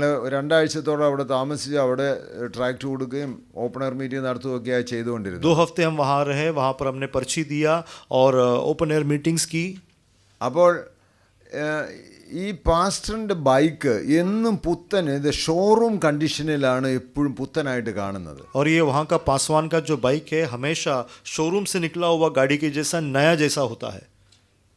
ഈ ഇദ്ദേഹം താമസിക്കുന്നതിൻ്റെ വീടിൻ്റെ മുന്നിലുള്ള വീട്ടിലൊക്കെ ഞങ്ങൾ ട്രാക്റ്റ് കൊടുത്തപ്പോൾ അതെന്താ വീടെന്ന് പറഞ്ഞു. ഞാൻ പറഞ്ഞു ഇവിടെ താമസിക്കുന്ന പാസ്റ്ററും അദ്ദേഹം ഈ കർത്താവിൻ്റെ വേല ചെയ്യുന്ന ആൾ, അദ്ദേഹം ഞങ്ങളോട് ഇതേവരെ ഒന്നും പറഞ്ഞില്ലല്ലോ എന്ന്. तो उनके जो घर के सामने जो रहते हैं वहाँ जाकर जब पर्ची दिया तब उन्होंने कहा कि यहाँ का जो पास्टर है हम भी उनके साथ है, तो उन्होंने कहा नहीं, उन्होंने तो कभी ऐसा कुछ बताया नहीं. സംശയം ഉണ്ടെങ്കിൽ പാസ്റ്ററോട് ചോദിക്കാൻ പറഞ്ഞു. अगर शक है तो आप पासवान से पूछने को बोला. പക്ഷേ ഞങ്ങൾ അദ്ദേഹത്തെ അങ്ങനെ കാണാറില്ല. അദ്ദേഹം ബൈക്കിൽ പോകുന്നു, പുത്തൻ ബൈക്കിൽ എപ്പോഴും പോവും വരികയും ചെയ്യുന്നു. लेकिन हम उनको कभी देखते नहीं हैं, हमेशा नया बाइक में जाते हैं आते हैं. അപ്പോൾ ഞാൻ പാസ്റ്ററോട് ചോദിച്ചു, പാസ്റ്ററെ എന്ത് സംഭവം, പാസ്റ്റർ ഇവരോടൊന്നും പറയാനൊന്നും സമയം കിട്ടിയില്ലെന്ന് ചോദിച്ചു. तो मैंने पासवान को पूछा कि क्या ये बात क्या है, आपको इन लोगों से सुसमाचार बांटने का समय नहीं मिलता. ഞങ്ങളുടെ സംസാരത്തിൽ ഞാൻ ചോദിച്ചു ഈ ബൈക്ക് ഇത്രയും കണ്ടീഷനായിട്ട് എങ്ങനെയാന്ന്. मैंने पूछा बाइक कितना आप कैसा इतना अच्छा रखते हो. അപ്പോൾ പുള്ളി പറഞ്ഞു എപ്പോൾ ഞാൻ പുറത്ത് പോയിട്ട് വന്നാലും ഇത് തുടച്ച് മിനുക്കി അതിനകത്ത് ഒരു പൊടി വെള്ളം പോലും എവിടെ ഇല്ലാതെ അത്ര നീറ്റാക്കി ഞാൻ സൂക്ഷിക്കുമെന്ന്. तो उन्होंने कहा कहीं भी जाकर जब वापस आओ तो बाइक इतने अच्छे से साफ करता हूँ, बिल्कुल कुछ भी उसमें ना रहे, इस तरह से मैं उसको साफ करता हूँ. അപ്പോൾ ഞാൻ മനസ്സിലാക്കിയത് പുള്ളിക്ക് വേറെ ഒന്നിനും നേരമില്ല, ഈ കിട്ടിയ ബൈക്ക് തുടച്ചു വെക്കാനേ നേരമുള്ളൂ. तो मैंने समझ लिया कि उसको और कुछ भी उसके जीवन में समय नहीं है, जो बाइक मिला केवल उसकी देखभाल करने का समय है. നമ്മൾ പ്രാർത്ഥിക്കും കർത്താവേ എനിക്കൊരു ബൈക്ക് വേണം, കർത്താവേ എനിക്കൊരു ജോലി വേണം. പിന്നെ അതിൻ്റെ പുറകിലല്ലാതെ നമുക്ക് ദൈവത്തോട് അടുക്കുവാനും ദൈവവേല ചെയ്യാനും നേരം കിട്ടുന്നില്ലെന്നർത്ഥം. हम प्रार्थना करते हैं कि मसीह मुझे नौकरी देना, मसीह मुझे एक बाइक देना, लेकिन एक बार मिल जाए तो उसके पीछे जाने के अलावा परमेश्वर की सेवा करने के लिए समय नहीं है. നമ്മുടെ ജീവിതത്തിൽ വേണ്ടിയത് എന്നെ എന്തിനു വേണ്ടിയാ ദൈവം വിളിച്ചത്? हमारे जीवन में क्या चाहिए कि प्रभु ने मुझे किस लिए बुलाया है. ക്രിസ്തു എന്നിൽ വസിക്കുന്നു. मसीह मुझ में वास करता है. ക്രിസ്തു വസിപ്പാനായിട്ടുള്ള ഇടമാണ് എൻ്റെ ജീവിതം, എൻ്റെ ശരീരം എന്ന് മനസ്സിലാക്കാൻ കഴിയുന്നു. मसीह वास करने का एक जगह है मेरी हृदय, क्या ये समझ पाते हैं? അങ്ങനെയെന്ന് വരികിലേ അത് മറ്റുള്ളവർക്ക് പ്രകടമാകും. अगर ऐसा हो तो वो दूसरों को दिखेगा. രണ്ടാമത് പൗലൂസ് ഇവിടെ പറഞ്ഞ വാക്ക് 4-ാം അധ്യായത്തിൻ്റെ 2-ാം വാക്യത്തിൽ പൂർണ്ണ വിനയത്തോടും സൗമ്യതയോടും കൂടെ സൗമ്യതയോടും ദീർഘക്ഷമയോടും കൂടെ നടക്കണം. അപ്പോൾ രണ്ടാമത്തേത് ജെന്റിൽനെസ് അല്ലെങ്കിൽ താഴ്മ, സൗമ്യത. दूसरा जो है സൗമ്യത, नम्रता. അത് നമ്മുടെ ഹൃദയത്തിൻ്റെ ഒരു ഭാഗമായിട്ട് നമുക്ക് കാണണം. ये हमारे हृदय का एक भाग होना है. ഇത് എങ്ങനെയാണ് നമുക്ക് സൗമ്യതയോടെ കാര്യങ്ങളെ കാണാനായിട്ട് കഴിയുന്നത്? और नम्रता से कैसे हम चीज़ों को देख सकते हैं? ഞാൻ പറയും എല്ലാത്തിനും ചാടി എല്ലാത്തിനും മറുപടി പറഞ്ഞ് എല്ലാവർക്കും പിന്നെ എന്താ അടി കൊടുത്ത് ഇരിക്കുന്ന സ്വഭാവക്കാരാ പലപ്പോഴും നമ്മൾ. और सब लोगों को जवाब देना है, हर विषय को जवाब देना है, सबको मारना है, ऐसा हमारा स्वभाव है. എന്നാൽ ആത്മാവിനാൽ നിറയപ്പെടുന്ന ഒരു അനുഭവം ഉണ്ടെങ്കിലാണ് ആത്മാവ് വെറുതെ പ്രകടമാകാനായിട്ട് കഴിയുള്ളൂ. ഞാൻ പറഞ്ഞത് the gift of the Holy Spirit must be seen in our life. लेकिन आत्मा से अगर भरे हो तो ही आत्मा का जो वरदान है वो वरदान हमारे जीवनों के द्वारा प्रकट होना है. ഗലാത്യ ലേഖനം 5-ാം അധ്യായത്തിലാണല്ലോ ഈ ആത്മാവിൻ്റെ ഫലത്തെക്കുറിച്ച് പറയുന്നത്. അതിൻ്റെ 22-ാം വാക്യത്തിൽ അവിടെ പ്രത്യേകിച്ച് എടുത്തുകൊണ്ട് സൗമ്യത എന്നുള്ളത് ആ ഒരു ഫലത്തെക്കുറിച്ച് പറയുന്നുണ്ട്. गलातियों की पत्री 5 में हम लोग देखते हैं जो पवित्र आत्मा का जो फल है और उसमें नम्रता विशेष करके बताया गया है. നമ്മുടെ ക്രിസ്തു എന്നിൽ വസിക്കുമ്പോൾ മറ്റുള്ളവർ കാണേണ്ടത് സൗമ്യതയോടുകൂടെയുള്ള ഇടപാടാകാണ്. मसीह जब मुझ में वास करता है तो दूसरों को क्या देखना है, जो मैं नम्रता से जो मेरा आचरण है. ഇന്നലെ ജോസഫിൻ്റെ കാര്യം ഞാൻ പറഞ്ഞപ്പോൾ പറഞ്ഞു, ജോസഫ് രണ്ടാമത് സഹോദരന്മാരെ ഉൽപ്പത്തി ദിവസം 50-ാം അധ്യായത്തിൽ വന്നപ്പോഴേ ഇവരൊക്കെ വന്ന് പറയുകയാണ് അപ്പൻ മരിക്കുന്നതിന് മുമ്പ് ഞങ്ങളോട് ഇന്ന കാര്യം കൂടെ പറയണമെന്ന്. അപ്പൻ മരിക്കുമ്പോൾ ജോസഫ് കൂടെ ഉണ്ടായിരുന്നു, സൂത്രം പറയുക. कल यूसुफ के बारे में मैंने कहा, जो 50वें आयत में हमने पढ़ा था, यूसुफ का पिताजी का जब देहांत हो जाता है वो लोग वहाँ पर थे, यूसुफ भी वहाँ था, लेकिन उसके बाद भाई लोग आकर इससे बात करते हैं. ये सब एक चतुराई है. അവിടെ ജോസഫ് കരഞ്ഞു എന്നാണ് വായിക്കുന്നത്. वहाँ पर यूसुफ रोया ऐसा लिखा है. എന്തിനാ കരഞ്ഞത്? क्यों रोया? എൻ്റെ അപ്പോൾ ഇവരുടെ ദാരിദ്ര്യം കണ്ടോ? ഇവർ ഇപ്പം അപ്പൻ പറഞ്ഞെന്ന് പറഞ്ഞേച്ച് എന്നെ കബളിപ്പിക്കാൻ ശ്രമിക്കുക. अब देखो पिताजी मर गया बोल के मुझे फंसाने की कोशिश कर रहे हैं. എന്നാൽ എബ്രാമിന് പറയാനുള്ളത് ദൈവം പ്രവർത്തിച്ചതുകൊണ്ടാണ് ഞാൻ നിങ്ങളെല്ലാം പോറ്റി പുലർത്താം, പക്ഷെ ദൈവപ്രവൃത്തിയാണ് നിങ്ങൾ മനസ്സിലാക്കുക. लेकिन यूसुफ ने जो कहा कि परमेश्वर की सहायता इसलिए मैं तुम सब लोगों का ध्यान रख सकता हूँ, लेकिन परमेश्वर का ये उद्देश्य था. നമ്മുടെ ജീവിതത്തിൽ അങ്ങനെയുള്ള ഒരു പെരുമാറ്റം ഉണ്ടോ എന്ന് ചോദിക്കണം. हमारा जीवन में इस तरह का बर्ताव है या नहीं, हमको पूछना है. എനിക്ക് വേണ്ടിയല്ല, എന്നെ സ്നേഹിക്കുന്ന കർത്താവിന് വേണ്ടി എനിക്ക് ജീവിക്കണമെന്ന് സമർപ്പിക്കാനായിട്ട് കഴിയുമോ? मेरे लिए नहीं, मेरे लिए जो परमेश्वर है उस परमेश्वर के लिए मैं जीवित रहना चाहूंगा, इस तरह से क्या समर्पण कर सकते हैं? ഒരു വാക്യം വായിക്കണം. കൊലോസ്യർക്ക് എഴുതിയ ലേഖനം 3-ാം അധ്യായത്തിന്റെ 12 മുതൽ 15 വരെയുള്ള വാക്യങ്ങൾ. കൊലോസ്യ की पत्री 3 का 12 से लेके 15. അതുകൊണ്ട് ദൈവത്തിന്റെ വൃതന്മാരും ആ. വിശുദ്ധന്മാരും ആ പ്രിയരുമായി മനസ്സലിവ്, ദയ, താഴ്മ, സൗമ്യത, ദീർഘക്ഷമ എന്നിവ ധരിച്ചുകൊണ്ട് ആ അന്യോന്യം പൊറുക്കുകയും ഒരുവനോട് ഒരുവന് വഴക്കുണ്ടായാൽ തമ്മിൽ ക്ഷമിക്കുകയും ചെയ്യുവിൻ. കർത്താവ് നിങ്ങളോട് ക്ഷമിച്ചതുപോലെ നിങ്ങളും ചെയ്യുവിൻ. ഏത് രീതിയിലാണ് നമ്മൾ ക്ഷമിക്കുകയൊക്കെ ചെയ്യേണ്ടത്? किस तरह से हमको क्षमा करना है? കർത്താവ് ഉള്ളിൽ വസിക്കുന്നത് പോലെയുള്ള പെരുമാറ്റവും രീതികളാണ് വേണ്ടിയത്. मसीह हमारे अंदर वास करे, इस तरह का हमारा आचरण और हमारा बर्ताव होना है. വ്യക്തിപരമായിട്ട് ചോദിക്കേണ്ടത് എനിക്ക് വാസ്തവത്തിൽ കർത്താവിന്റെ സ്വഭാവത്തിന്റെ പങ്കാളിയാകാൻ കഴിഞ്ഞോ എന്നുള്ളതാണ്. व्यक्तिगत तौर पर सवाल करना है कि मैं क्या परमेश्वर के उस स्वभाव का भागीदार हूँ? ഒരല്പം താഴ്മയുണ്ടായാൽ അവൻ തലേ കയറുമെന്നാണ് നമ്മുടെ ധാരണ. हमारा विचार है कि अगर थोड़ी सी नम्रता हो तो सामने वाले सिर चढ़ेंगे. എന്നോട് നയനാച്ചാൻ എപ്പോഴും പറയാറുണ്ട്, വിഷമിക്കേണ്ട, नैनाचान हमेशा कहते थे फिक्र मत करो. അങ്ങനെ ഉള്ള സ്വഭാവം ഉള്ളവർ നമ്മുടെ തലേ കയറുകയാണെങ്കിലും നമ്മളങ്ങ് ചെയ്തു കൊടുത്തോണം, പ്രശ്നവുമില്ല, ദൈവം അതിനെല്ലാം കണക്കിട്ടോളൂ. और ऐसे लोग हमारे सर में चढ़ते हैं तो कोई बात नहीं, आप सह लेना, क्योंकि परमेश्वर उसका सब हिसाब रखेगा. നമ്മുടെ സൗമ്യതയാണ് എല്ലാവരും അറിയേണ്ടത്. हमारी नम्रता सब लोगों में जाना जा रहा ഞാൻ है. എങ്ങനെയുള്ള പെരുമാറ്റമുള്ള വ്യക്തിയാണെന്ന് മറ്റുള്ളവർ അറിയുവാനായിട്ട് കാര്യം ഉണ്ടാകണം. मेरा स्वभाव किस प्रकार का है, मेरा बर्ताव कैसा है, ये लोगों को जानना है. അപ്പോഴാണ് വാസ്തവത്തില് ക്രിസ്തു എന്നിൽ വസിക്കുന്നു എന്നുള്ള വസ്തുത അറിയാനായിട്ട് और കഴിയുന്നത്. तब मसीह मुझ में जीवित है, ये वस्तुता जो है वो प्रकट होता है. അതുകൊണ്ടാണ് പൗലോസ് അപ്പോസ്തലൻ പറയുന്നത്, ഞാൻ ക്രിസ്തുവിനോട് ക്രൂശിക്കപ്പെട്ടിരിക്കുന്നു, ഇനി ഞാൻ ജീവിക്കുന്നില്ല, ജീവിക്കുന്നത് ക്രിസ്തു അത്രേ എന്നിൽ ജീവിക്കും. इसलिए प्रेरित पौलुस कहता है कि अब मैं मसीह के साथ क्रूस पर चढ़ा दिया गया हूँ, अब जो जीवित हूँ वो मैं नहीं, मसीह मुझ में जीवित है. ഞാൻ മരിക്കണം. मुझे मरना है. ഞാൻ അതിന് ഇങ്ങനെ പറയാനുള്ളത്, ഈ ദാവീദും ഗോലിയാത്തുമായുള്ള യുദ്ധം നമുക്ക് വളരെ വ്യക്തമായിട്ട് അറിയാം. मैं उसके लिए ऐसा कहता हूँ, दाऊद और गोलियात की लड़ाई हम जानते 1 हैं. ശമൂവേൽ 17-ാം അധ്യായത്തിലാണ് ഇത് പറയുന്നത്. पहला शमूएल 17 में वो बताया है. അവിടെ ദാവീദിനെ പടച്ചട്ടയൊക്കെ ഇട്ടിട്ട് ഇവര് ശ്രമിച്ചിട്ട് നടക്കാനായിട്ട് പറ്റുന്നില്ല. वहाँ पर दाऊद को कवच वगैरह देखकर जब चलने की कोशिश किया तो नहीं चल पाया. ഇവര് എന്നിട്ട് ദാവീദിനെ ഇതൊന്നും പറ്റാത്തവനെ എന്തിനാ അങ്ങോട്ട് അയച്ചത്? फिर जो ये कुछ नहीं कर सकता उसे क्यों आगे भेजा? അവർക്ക് അറിയാം ഗോലിയാത്ത് എത്ര സൈസാണെന്നും അദ്ദേഹത്തിനുള്ള ആയുധവും എല്ലാ വിവരം അറിഞ്ഞിട്ട് ഇവനെ വിടാൻ കാര്യം എന്നാ? वो जानते हैं गोलियात कितना बड़ा है, उसके पास कैसे कैसे हथियार है, ये सब जानकर उन्होंने इसको क्यों भेजा? എൻ്റെ ഭാഷയിൽ പറഞ്ഞാലേ ഒരു കൊച്ചു പയ്യനല്ലേ പോണേ പൊക്കോട്ടെ, അവനൊന്ന് പറയുന്നുണ്ട്, അവൻ എന്നാ പൊക്കോട്ടെ ശ്രമിച്ചോട്ടെ എന്ന് വെച്ചിട്ട് അവന് വിട്ടതാ. मेरे भाषा में कहा जाए तो उन लोगों ने सोचा होगा छोटा लड़का है, चला गया तो चला जाए, जाकर देखने तो क्या करता है. ഒരു ട്രെയിൻഡ് നമ്മുടെ ആർമി അല്ല ഇത്, ആർമിപ്പെട്ടവനല്ല ഇത്. क्योंकि इसे सिखाया हुआ कोई योद्धा नहीं था. അവൻ്റെ കയ്യിൽ ഈ വാക്കുകൾ മാത്രമേ ഉള്ളൂ, യുദ്ധ യഹോവയ്ക്കുള്ളതെന്ന്. എന്നാ നോക്കട്ടെ അവൻ.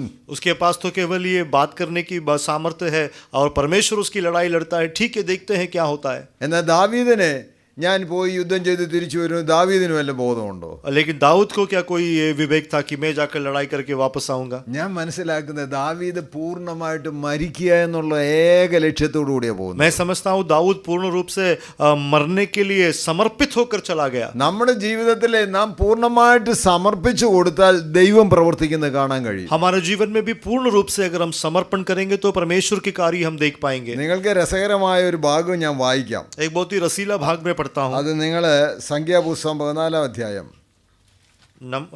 गिनती സംഖ്യാപുസ്തകം നമ്പേഴ്സ് ചാപ്റ്റർ 14.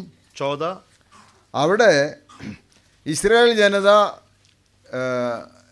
ഇവിടെ കനാൻ ദേശം ഉറ്റുനോക്കാൻ പോയി. वहाँ पे इसराइल के लोग जो है कनान के देश को भेद करने गए. എന്നിട്ട് ഉറ്റുനോക്കിയവർ പോയി പറഞ്ഞു, നമ്മളൊക്കെ ഇതേ ഗ്രാസ് ഹോപ്പേഴ്സ് പോലെയുള്ളൂ, നമുക്കൊന്നും പോയി പിടിക്കാൻ ഒക്കില്ല. और जो वहाँ पर भेद करने गए उन्होंने कहा उन लोगों के सामने हम केवल टीडी जैसा है. എന്നിട്ട് അവര് ഭയങ്കരമായിട്ട് കരഞ്ഞു. और बहुत रोया.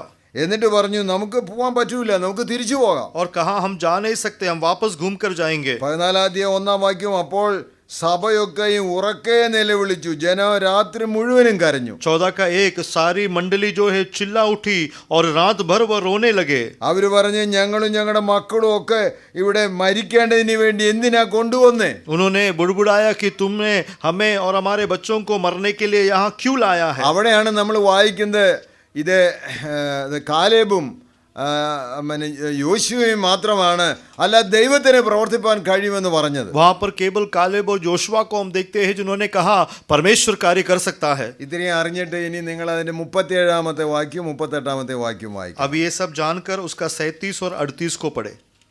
ദേശത്തെക്കുറിച്ച് ദുർവർത്തമാനം പറഞ്ഞവരുമായ പുരുഷന്മാർ യഹോവയുടെ മുമ്പാകെ ഒരു ബാധ കൊണ്ട് മരിച്ചു.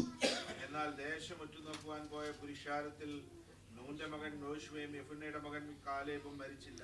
അപ്പോൾ ആരാണ് മരിച്ചത്, ആരാണ് മരിക്കാതിരുന്നത്? तो कौन मरा और कौन जीवित रहा?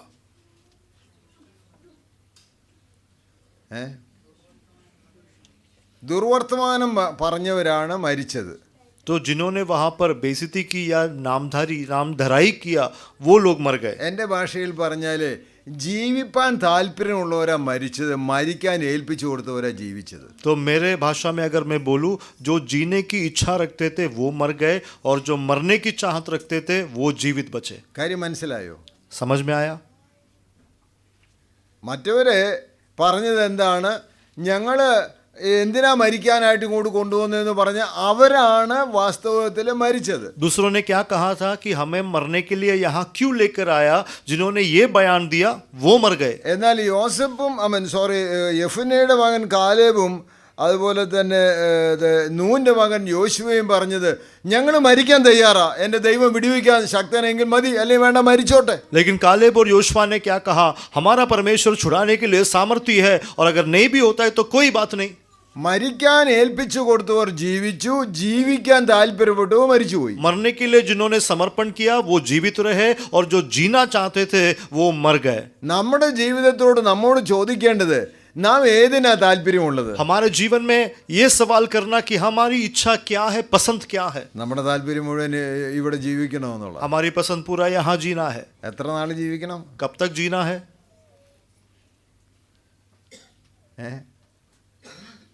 വീണ്ടും വീണ്ടും നമ്മൾ ശ്രമിക്കുക, വല്ലതിനും ജീവിച്ച് ഇവിടെ ഒന്നുകൂടെ ഒന്ന് ഇത് സന്തോഷിക്കണമെന്ന ആഗ്രഹം. हम और भी कोशिश करते हैं किसी तरह से यहाँ पर आनंद मनाना है. ഒരു പ്രായമുള്ള ഒരാൾ, അദ്ദേഹം ഭയങ്കര കള്ളുകൂടിയനൊക്കെ ആയിരുന്നു.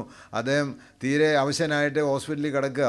അപ്പോൾ ഡോക്ടർ പറഞ്ഞു ഇനി കുടിക്കരുത് എന്നൊക്കെ പറഞ്ഞ് അദ്ദേഹത്തെ നിർബന്ധിക്കുകയൊക്കെ ചെയ്തു. एक बुजुर्ग व्यक्ति था जो बहुत पीता था, शराबी था और अंत में वो अस्पताल में आया तो डॉक्टरों ने उनसे कहा कि आपको पीना नहीं चाहिए. അപ്പം ഞാൻ അദ്ദേഹത്തോട് ചോദിച്ചു, ഡോക്ടറൊക്കെ പോയതിന് ശേഷം ഇനിയിപ്പം സൗഖ്യം കിട്ടിയാലേ ഇനി കുടിക്കാതെ നമുക്ക് ജീവിക്കാമല്ലോ എന്നിങ്ങനെ പറഞ്ഞു. तो डॉक्टर जब चले गए भेंट के बाद तो मैंने उनसे कहा चलो अब तो अगर आप चंगा होकर आते हैं तो अभी बिना पिए जी सकते हैं ना. പുള്ളി എന്നോട് പറഞ്ഞു തന്നെ അറിയോ? उन्होंने क्या कहा मालूम है आपको? ഒരു തവണ കൂടെ और एक बार ഫുള്ളായിട്ട് കുടിച്ച് ആനന്ദിച്ചിട്ട് പിന്നെ ഞാൻ മരിച്ചോട്ടെന്ന്. पूरा पी के आनंद पाकर फिर मैं मरने जाने दो. നമ്മുടെ നാടൻ ഭാഷയിൽ പറഞ്ഞാൽ കുറുക്കൻ ചത്താലും കണ്ണ് കോഴിക്കൂട്ടിലെന്ന് പറഞ്ഞ പോലെ തമാശ. ഞാനിത് പറഞ്ഞത്, നമുക്ക് വാസ്തവത്തിൽ ദൈവത്തിന് വേണ്ടി ജീവിക്കാൻ സമർപ്പിക്കപ്പെടുവാനായിട്ട് കഴിയുമോ? तो सचमुच में क्या परमेश्वर के सामने हम समर्पण कर सकते हैं? നാം നമ്മുടെ ജീവന് വേണ്ടിയാണോ നാം ജീവിക്കുന്നത്, അതോ കർത്താവിന് വേണ്ടിയാണോ ജീവിക്കുന്നത്? हमारे लिए हम जीते हैं क्या हमारे मसीह के लिए हम जीते हैं? ക്രിസ്തുവിന് വേണ്ടി, ക്രിസ്തു എന്നിൽ ജീവിക്കുന്നു എന്ന് പറയുവാനായിട്ട് നമുക്ക് കഴിയുമോ? मसीह में जीवित है ऐसा क्या हम कह सकते हैं? അങ്ങനെയെന്ന് ഒരിക്കലെ സൗമ്യതയുടെ ആത്മാവിനാൽ ആ ജീവിതത്തെ പൂർണ്ണമായിട്ടും കവർ ചെയ്യേണ്ട. अगर ऐसा है तो नम्रता की, सहनशीलता की उस आत्मा से हमें पूर्ण तरह से ढप लेना है. എനിക്ക് ജീവിക്കേണ്ട കർത്താവേ, അങ്ങ് എന്നിൽ ജീവിച്ചാൽ മതി, അതാ സമർപ്പണം. मुझे नहीं जीना है मसीह, आप मुझ में जीवित रहे, ये समर्पण है. ആ ജീവിതമാണെന്ന് ഒരിക്കലും ദൈവമാണ് പിന്നെ പൂർണ്ണമായിട്ടും കയ്യേറ്റി നടത്തുന്നത്. और वो जीवन है तो परमेश्वर फिर पूर्ण रूप से हमारा चालन करता है. വ്യക്തിപരമായിട്ട് ചോദിക്കണം, കർത്താവിന് വേണ്ടി കർത്താവ് എന്നിൽ വസിക്കുന്നുണ്ടോ എന്ന്. व्यक्तिगत रीति से सवाल करना, क्या मसीह मुझ में जीवित है? അങ്ങനെയെന്ന് ഒരിക്കലെ കർത്താവ് കാര്യങ്ങളെ കയ്യേറ്റി നടത്തും. अगर ऐसा है तो परमेश्वर अपने हाथों में लेकर अगुवाई करेगा. നമ്മൾ ഒരു വാക്യം മത്തായി സുവിശേഷം അതിൻ്റെ 10-ാം അധ്യായത്തിൻ്റെ 39-ാമത്തെ വാക്യം ഒന്ന് വായിച്ചേ. मत्ती का सुसमाचार 10 उसका 49. 10:39. जो अपने और जो मेरे कारण अपना प्राण खोता है वह उसे पाएगा। തൻ്റെ ജീവനെ കണ്ടെത്തിയവൻ അതിനെ കളയും, എൻ്റെ നിമിത്തം തൻ്റെ ജീവനെ കളഞ്ഞവൻ അതിനെ കണ്ടെത്തും. तो जो कोई अपने प्राण को बचाता है वह उसे खोएगा, और जो कोई अपने कारण अपने प्राण खोता है वह उसे पाएगा. നമ്മൾ വാസ്തവത്തിൽ നമ്മുടെ ജീവൻ കണ്ടെത്തിയോ എന്നാണ് ചോദ്യം. क्या हमने हमारे प्राण को पाया है, ये सवाल है. ഈ ലോകത്തിലുള്ള ജീവിതമല്ല ദൈവം താല്പര്യപ്പെടുന്നത്, നിത്യജീവൻ അവകാശിയായി ജീവിക്കണമെന്നുള്ളതാണ്. इस संसार का जीवन परमेश्वर इच्छा नहीं करता, लेकिन अनंत जीवन का वारिस हम बने, ये परमेश्वर की इच्छा है. ഇവിടം വിട്ടുപോകേണ്ട ഒരു ദിനമുണ്ട്. ये छोड़कर जाने का एक समय है, എന്നാൽ നല്ല ഉറപ്പ് വേണം ഞാൻ എവിടോട്ട് യാത്ര ചെയ്യുന്നു എന്ന്. लेकिन अच्छी दृढ़ता चाहिए कि मैं किस और सफर कर ആ रहा हूं. നിത്യതയ്ക്ക് വേണ്ടി ഒരുങ്ങിയിട്ടുണ്ടോ എന്നാ ചോദിക്കുക. उस अनंतता के लिए क्या मैं तैयार हूं, ये सवाल करना. അങ്ങനെയെന്ന് വരികിൽ മാത്രമാണ് ജീവിതം ധന്യമായിരിക്കാൻ കഴിയൂ. अगर ऐसा हो तो ही हमारा जीवन धन्य होगा, അല്ലെങ്കിൽ നമ്മൾ അതൃപ്തരാണ് സകലത്തിലും. नहीं तो हम हर चीज में अतृप्त रहेंगे. മൂന്നാമത് ഇവിടെ പൗലോസ് അപ്പോസ്തലൻ പറയുന്നത് ഇത് നിങ്ങൾ ദീർഘക്ഷമയുള്ളവരാകണമെന്ന്. और तीसरा यहाँ पर प्रेरित अपोस्तल कहता है कि तुम्हें धीरज रखना है. ഇത് പഠിച്ചെടുക്കേണ്ട കാര്യമാണെന്നാണ് ഞാൻ മനസ്സിലാക്കുന്നത്. और हमें समझना है क्या मुझे ये सीखना है.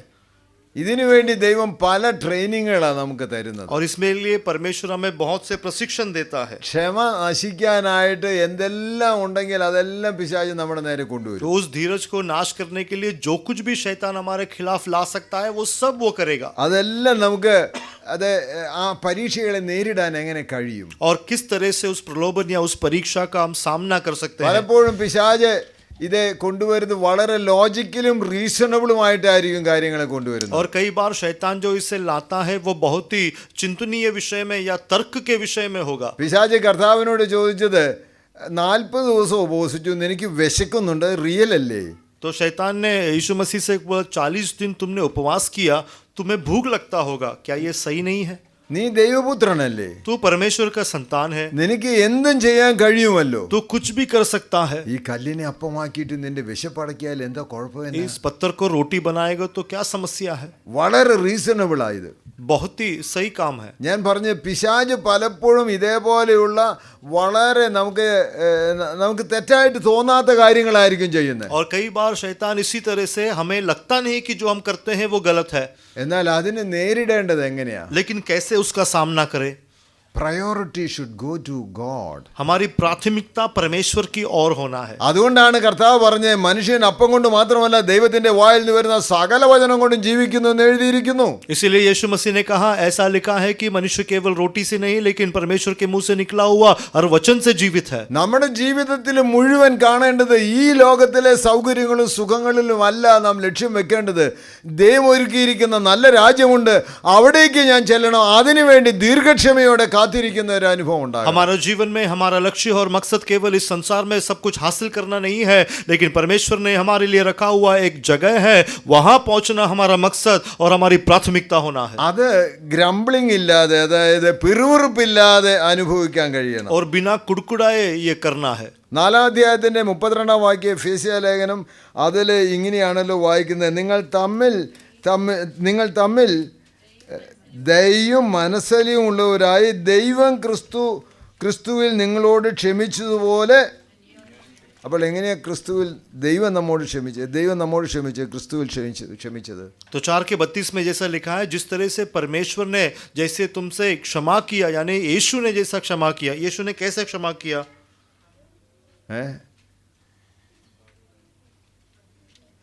പലപ്പോഴും ചില പ്രായോഗിക സ്ഥലങ്ങളിലൊക്കെ വരുമ്പോൾ ഞാൻ കണ്ടിട്ടുള്ളത്, ഇത് എൻ്റെ ഒരു പ്രിയ സഹോദരൻ റഹീം, അദ്ദേഹം യേശുവിനെ രക്ഷകനും കർത്താവുമായി സ്വീകരിച്ചു. मेरा एक प्रिय मित्र है रहीम, उन्होंने यीशु मसीह को अपना उद्धारकर्ता के तौर पर स्वीकार किया.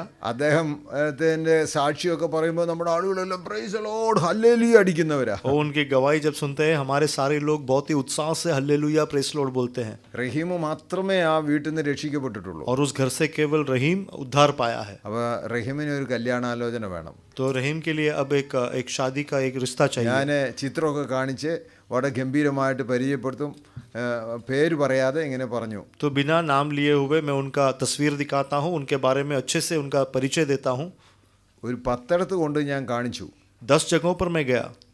എല്ലാം കഴിഞ്ഞേച്ച് എന്താ പേര്? सब होने के बाद नाम क्या है? റഹീം. रहीम. തുളുക്കനാ? मुसलमान है? മുസ്ലിമാണോ?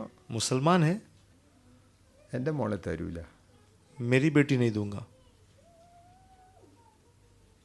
ഞാൻ പഠിപ്പിച്ചൊരു പ്രിയ സഹോദരിക്ക് ഹാർട്ടിന് കംപ്ലൈൻ്റ് ഉണ്ടായിരുന്നു. मैंने सिखाया हुआ एक छात्र थी जिसके हार्ट में थोड़ी समस्या थी. അസുഖമൊക്കെ ദൈവം അത്ഭുതകരമായിട്ട് മാറ്റി. परमेश्वर ने अद्भुत रीति से चंगाई दिया.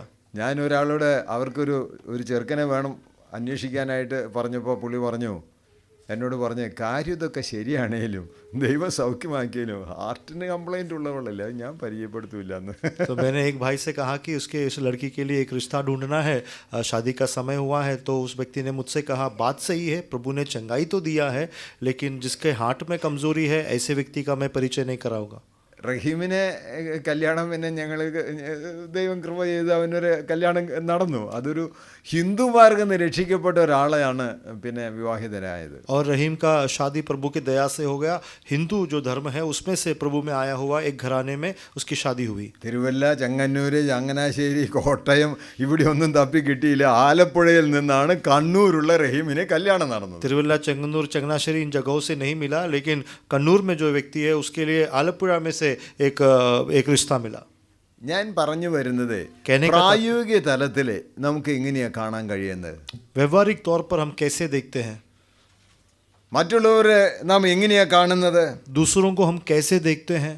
ക്രിസ്തുവിൻ്റെ താഴ്മയോടെ, വിനയത്തോടെ, സൗമ്യതയോടെ, ദീർഘക്ഷമയോടെ അവരെ കാണുവാനും അവരെ അങ്ങനെ നമുക്ക് ആലിംഗനം ചെയ്യുവാനും സ്വീകരിപ്പാനും കഴിയുമോ? मसीह की नम्रता से, मसीह की धीरज से, मसीह की दीनता से, मसीह की सहनशीलता से क्या उस तरह से हम उनको आलिंगन कर सकते हैं, गले लगा सकते हैं?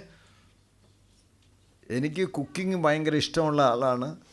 मुझे खाना बनाना बहुत अच्छा लगता है. അപ്പം ഞാൻ പഠിപ്പിച്ചൊരു സഹോദരൻ, അദ്ദേഹം നമ്മുടെ നിങ്ങൾക്ക് പരിചയപ്പെടുത്താൻ വേണ്ടി അല്ലെങ്കിൽ പറയാൻ വേണ്ടി പറയാം, അദ്ദേഹം ഒരു താഴ്ന്ന വർഗത്തിൽ നിന്ന് രക്ഷിക്കപ്പെട്ട ഒരാളാണ്.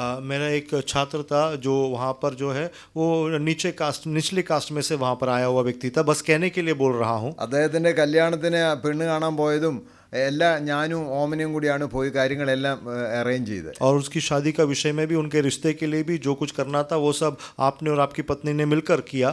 തലേ ദിവസം ഭക്ഷണം ഒരുക്കാനായിട്ട് ഞാനും ഓമനയും കൂടെ പോകുന്നെന്ന് കേട്ടപ്പോൾ ഒരു പാസ്റ്ററിനോട് പറഞ്ഞു, സാറേ പോകരുത്. और शादी के पहले वाले दिन जब खाना तैयारी करने के लिए जब हम परिवार साथ जा रहे थे तो एक पासवान ने बोला नहीं जाना. നിങ്ങൾ ആരാണെന്ന് ആദ്യം അറിയണം. आप कौन है ये पहला पहचानो. അദ്ദേഹം എവിടുന്നാ വരുന്നെന്ന് അറിയണം. वो कहाँ से आया ये पहचानो. ഞാൻ പറഞ്ഞു, ഞാൻ കർത്താവിൻ്റെ ദാസൻ, അതും ഒരു കർത്താവിൻ്റെ ദാസനാണ്. അദ്ദേഹത്തിന് സാമ്പത്തിക ബുദ്ധിമുട്ടുണ്ട്, വേറെ ആളുകളെ വെച്ച് അല്ലെങ്കിൽ ഓർഡർ കൊടുത്തുകൊണ്ടൊന്നും കൊണ്ടുവരാൻ കഴിയില്ല, അപ്പം ഞങ്ങളെല്ലാം കൂടെ സഹായിക്കാനായിട്ട് പോവുകയാണെന്ന്. मैंने कहा मैं प्रभु का दास हूँ, वो भी प्रभु का दास है, उनके पास इतना पैसा नहीं है कि ऑर्डर देकर सब इंतजाम करें, इसलिए हम लोग जाकर एक साथ मिलकर खाना पकाएंगे. പുള്ളിക്കാരൻ ഉടനെ പറഞ്ഞത്, അവരെ നമ്മുടെ കൂട്ടമല്ല കേട്ടോ. तो उन्होंने कहा कि वो हमारे जैसा नहीं लोग हैं. ഞാൻ ചോദിച്ചത്, നമ്മൾ ക്രിസ്തീയ ജീവിതത്തിൽ എങ്ങനെയാണ് നമ്മളെ മറ്റു സഹോദരനെ കാണുന്നത്? हमारे मसीह जीवन में दूसरे भाइयों को हम कैसे देखते हैं? ഒരുവൻ ക്രിസ്തുവിലായാൽ അവൻ പുതിയ സൃഷ്ടി എന്ന് നമുക്ക് കാണാൻ കഴിയും. हम वचन में देखते हैं जो मसीह में है वो अब नया सृष्टि है. ഇത് വ്യക്തിപരമായിട്ട് ചോദിക്കണം. ये व्यक्तिगत तौर पर सवाल करना. എൻ്റെ മരുമകൻ്റെ അമ്മ മുസ്ലിം സമുദായത്തിൽ നിന്ന് രക്ഷിക്കപ്പെട്ടയാളാണ്.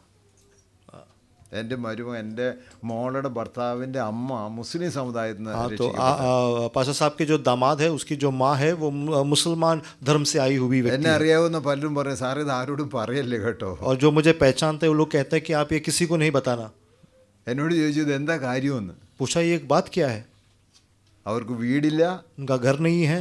അദ്ദേഹം ഈ എൻ്റെ മരുമകൻ്റെ അപ്പൻ ഓട്ടോറിക്ഷ ഓടിക്കുന്ന ആളാണ്. और उनका दामाद का जो पिताजी है वो ऑटो रिक्शा चलाते हैं.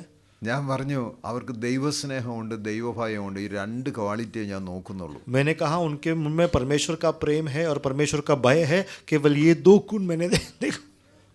എന്നെ വളരെ സ്നേഹിക്കുന്ന പലരും പറഞ്ഞു, ഇതാരോടും പറയരുത്, സാറ് ചെയ്യുന്ന വിഡ്ഢിത്തമാണ്, ഇത് കൂടാതെ നല്ല നല്ല ആലോചനകൾ കിട്ടാൻ സാധ്യതയുള്ള ഒരാൾ ഇങ്ങനെ പോയിട്ട് പരിപാടി ചെയ്യണോ. मुझसे प्रेम करने वाले मेरे कई शुभचिंतकों ने कहा कि आप जो करते हैं वो मूर्खता है, आपको ये करने की क्या ज़रूरत है, और भी बहुत अच्छे रिश्ते आपको मिल जाते हैं. പ്രിയമുള്ളവർ, നമ്മൾ വ്യത്യസ്തരാകണം. प्रिय लोगों, हमको अलग बनना है. ക്രിസ്തു എന്നിൽ വസിക്കുന്നു എന്നുള്ളത് നമ്മുടെ ജീവിതത്തിൻ്റെ അനുഭവമായിട്ട് മാറണം. मसीह मुझ में वास करता है, ये ये मेरे जीवन का अनुभव होके होना है। ഒരുവൻ ക്രിസ്തുവിലായാൽ അവൻ പുതിയ സൃഷ്ടിയായി. अगर एक व्यक्ति मसीह में हो जाए तो वो नया सृष्टि बन ആ गया। വചനത്തിന് നമ്മുടെ ജീവിതത്തിൽ എന്ത് സ്വാധീനമുണ്ട്? उस वचन को मेरे जीवन में वो कितना वो प्रबल है। ക്രിസ്തു എന്നിൽ വസിക്കുന്നുണ്ടോ? क्या मसीह मुझ में वास करता है? ആ ക്രിസ്തു എന്നിൽ വസിക്കുന്നെന്ന് വരികിലെ സൗമ്യത എന്ന് മാത്രമല്ല, ഇത് ദീർഘക്ഷമയോടെ കാര്യങ്ങളെ കാണാനായിട്ട് और കഴിയും. वो मसीह अगर मुझ में वास करता है तो केवल धीरज से नहीं, सहनशीलता से बातों को देखना है। കർത്താവ് എന്നെ എങ്ങനെയാ കണ്ടത്? मसीह ने मुझे कैसे देखा? നമ്മൾ വായിച്ച വാക്യത്തില് ദൈവം ക്രിസ്തുവിൽ നിങ്ങളോട് ക്ഷമിച്ചതുപോലെ അന്യോന്യം ക്ഷമിപ്പിൻ. जैसे मसीह ने तुम्हें अपराध क्षमा किए हैं, वैसे तुम भी एक दूसरे का अपराध क्षमा करो। ദൈവം നിങ്ങളെ തെരഞ്ഞെടുത്ത് നിങ്ങളുടെ കുടുംബശ്രേഷ്ഠത കൊണ്ടാണോ? परमेश्वर ने तुम्हें चुना है, क्या तुम्हारी परंपरा को देखकर चुना അല്ല, है? നിങ്ങൾ വിദ്യാഭ്യാസമുള്ളവരായിട്ടാണോ? क्या तुम पढ़े लिखे हो इसलिए चुना है? അതോ അല്ല നല്ല ജോലി ഉണ്ടെന്ന് അറിഞ്ഞിട്ടാണോ? या फिर अच्छी नौकरी मिलेगी इसलिए किया है? ഇതൊന്നുമല്ല. ये कुछ भी नहीं। നിങ്ങൾ വായിച്ചോ ലൂക്കോസിന്റെ വിഷയം 12 അധ്യായത്തിന്റെ 15 വാക്യം ഒന്ന് വായിച്ചു നോക്കിക്കേ. लूका 12 का 15 को पढ़कर देखिए।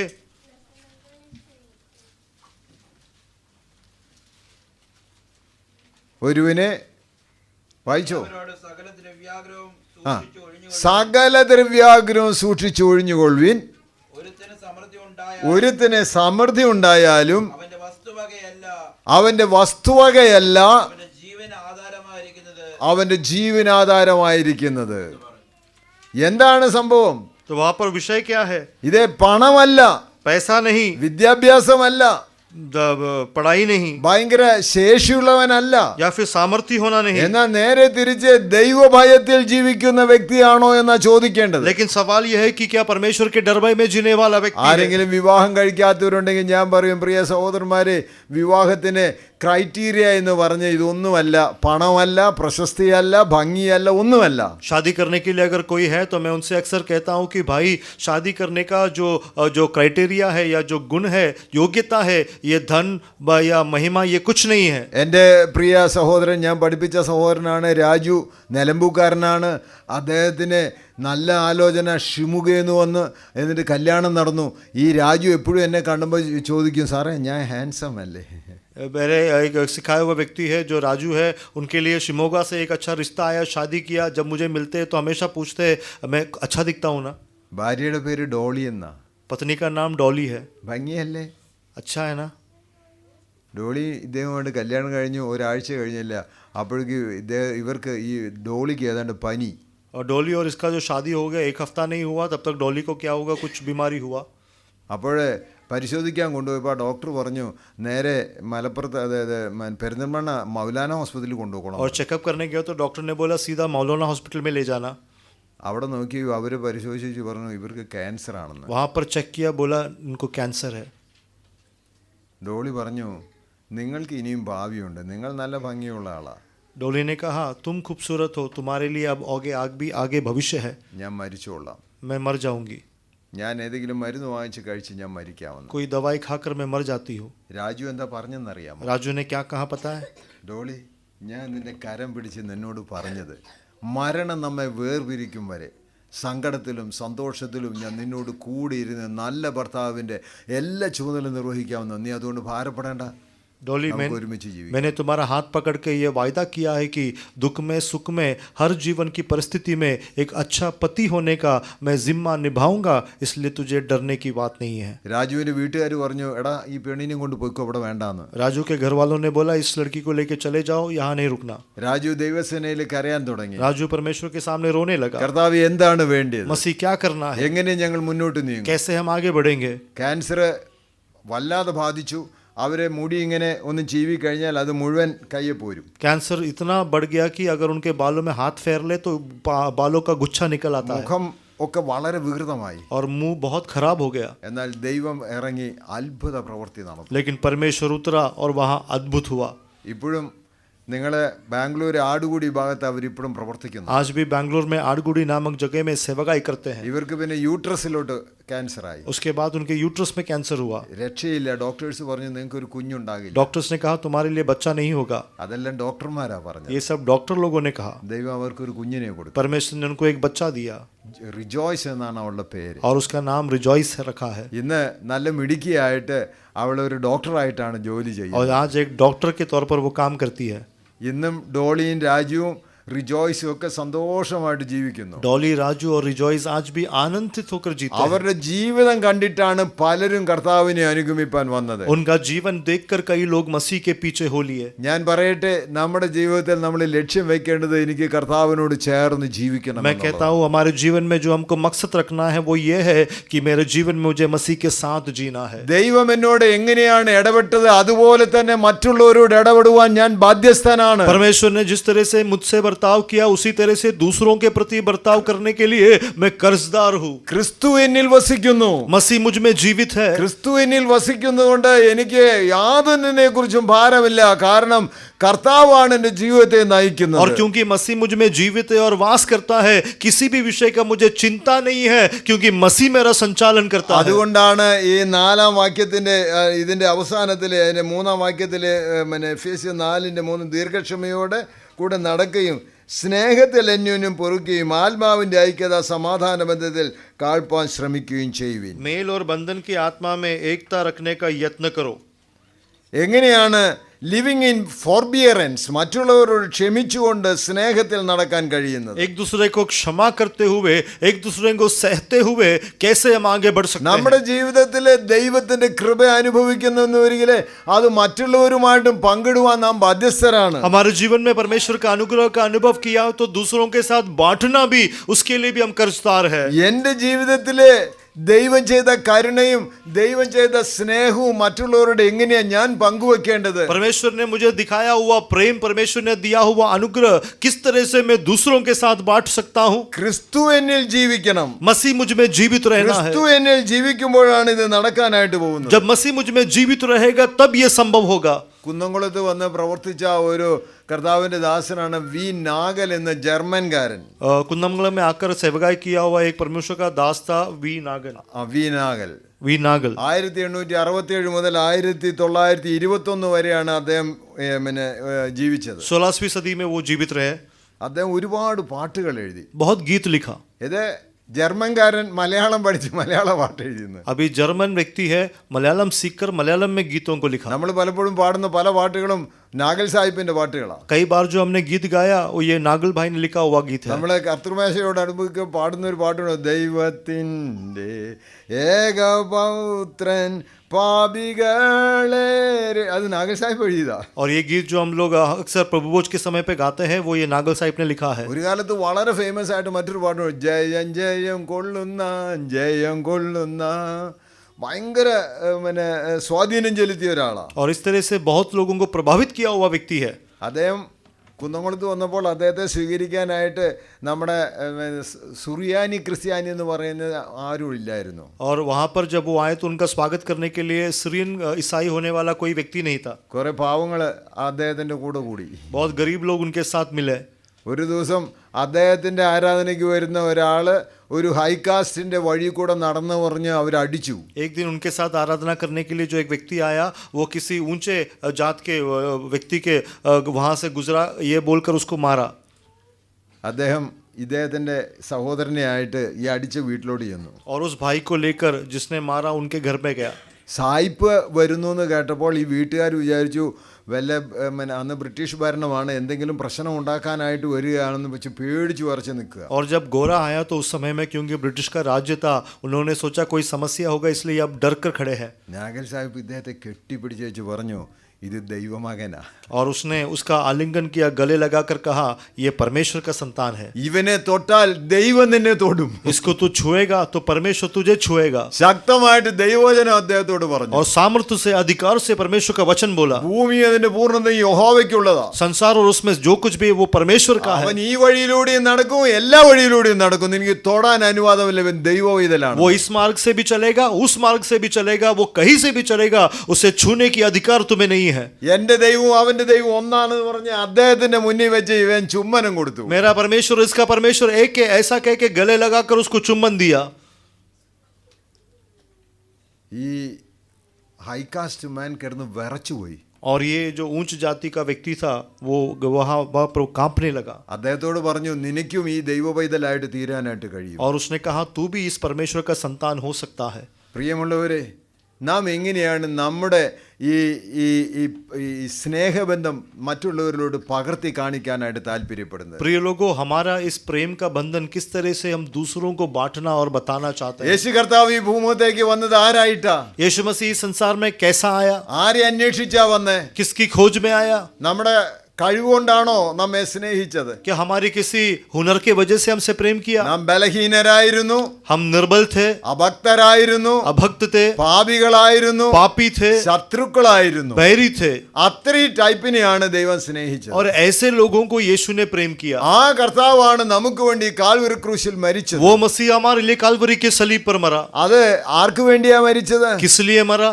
വെള്ള നിറമുള്ളവന് വേണ്ടിയോ, കറുപ്പ് നിറമുള്ളവന് വേണ്ടിയോ, അതോ ചുവന്ന നിറമുള്ളവനോ? गोरे के लिए मरा, काले रंग रखने वाले के लिए मरा, या किसी अलग रंग रखने वाले ഈ के लिए मरा? ഭൂമിയിലെ സകലർക്കും വേണ്ടി മരിച്ചെന്ന് വരികില് പിന്നെ ഞാന് ഇതേ പ്രത്യേകം പ്രത്യേകം ജാതിയുടെ പുറകിലാണോ इस ചിന്തിക്കേണ്ടത്? संसार के हर व्यक्ति के लिए अगर यीशु मसीह मरा तो मैं क्यों जाति की श्रेणियों में इन सब लोगों को अलग अलग करके देखूं? ആ ക്രിസ്തുവാണ് എന്നിൽ വസിക്കുന്നത്. वो मसीह मुझ में जीवित है. അതുകൊണ്ടാണ് പൗലോസ് അപ്പോസ്തലൻ പറഞ്ഞത്, ഞാൻ ക്രിസ്തുവിനോടുകൂടെ ക്രൂശിക്കപ്പെട്ടിരിക്കുന്നു. I have dead already. इसलिए प्रेरित पौलुस ने कहा मैं मसीह के साथ क्रूस पर चढ़ा दिया गया हूं, मैं मर चुका हूं. ഇനി ഞാൻ ജീവിക്കുന്നില്ല, अब मैं जीवित नहीं हूं, ക്രിസ്തു അത്രേ എന്നിൽ ജീവിക്കുന്നു. मसीह मुझ में जीवित है. നമുക്ക് നമ്മുടെ ജീവിതത്തെ ദൈവത്തിൽ പരിശോധിച്ചിട്ട് വാസ്തവത്തിൽ ക്രിസ്തു എന്നിൽ ജീവിക്കുന്നുണ്ടോ എന്ന് ചോദിക്കാം. हम हमारे जीवन को परमेश्वर के सामने परख कर हम ये सवाल करेंगे, क्या सचमुच यीशु मुझ में जीवित है? ക്രിസ്തു എന്നിൽ ജീവിക്കുന്നുവെങ്കിൽ ക്രിസ്തുവിന്റെ സ്വഭാവം എന്നിലുണ്ടോ? मसीह अगर मुझ में जीवित है तो मसीह का स्वभाव क्या मुझ में है? താഴ്മയുണ്ടോ? नम्रता है, സൗമ്യതയുണ്ടോ? दीनता है, ദീർഘക്ഷമയുണ്ടോ? धीरज है, അതുപോലെ തന്നെ സ്നേഹത്തിൽ മറ്റുള്ളവരുമായിട്ട് ഇടപെടാനായിട്ട് കഴിയുന്നുണ്ടോ? और इस तरह से प्रेम में क्या एक दूसरे से बर्ताव कर पाते हैं? അതോ ഇല്ലില്ല, ഞാൻ ആരുമായിട്ടും ഇടപെടുകയില്ല. नहीं, मैं किसी के साथ भी बिल्कुल मिलूंगा नहीं. ഞാൻ ഇവിടെ ഈ സന്ദേശം പറയുന്നത് നിങ്ങൾക്ക് വിഷമമില്ലായിരിക്കും, നിങ്ങളൊക്കെ സന്തോഷത്തിലേക്ക് ഇരിക്കുന്നെന്ന് എൻ്റെ വിശ്വാസം. ये संदेश में जब यहाँ पर देता हूँ आप लोग को दुख नहीं होता, आप लोग आनंद है, ऐसा मेरा विश्वास है. മറ്റൊരിടത്ത് ഞാൻ പ്രസംഗിച്ചു പറഞ്ഞു, അവരപ്പോഴേ കമ്മിറ്റി കൂടി തീരുമാനിച്ചു ഈ പുള്ളി ഇനി വിളിക്കേണ്ടെന്ന്. दूसरी जगह पर जब मैंने इस तरह का संदेश दिया तो उसी समय कमेटी का आयोजन किया, कहा आगे इनको नहीं बुलाना, പിന്നെ വിളിച്ചിട്ടുമില്ല. और फिर बुलाया भी नहीं है.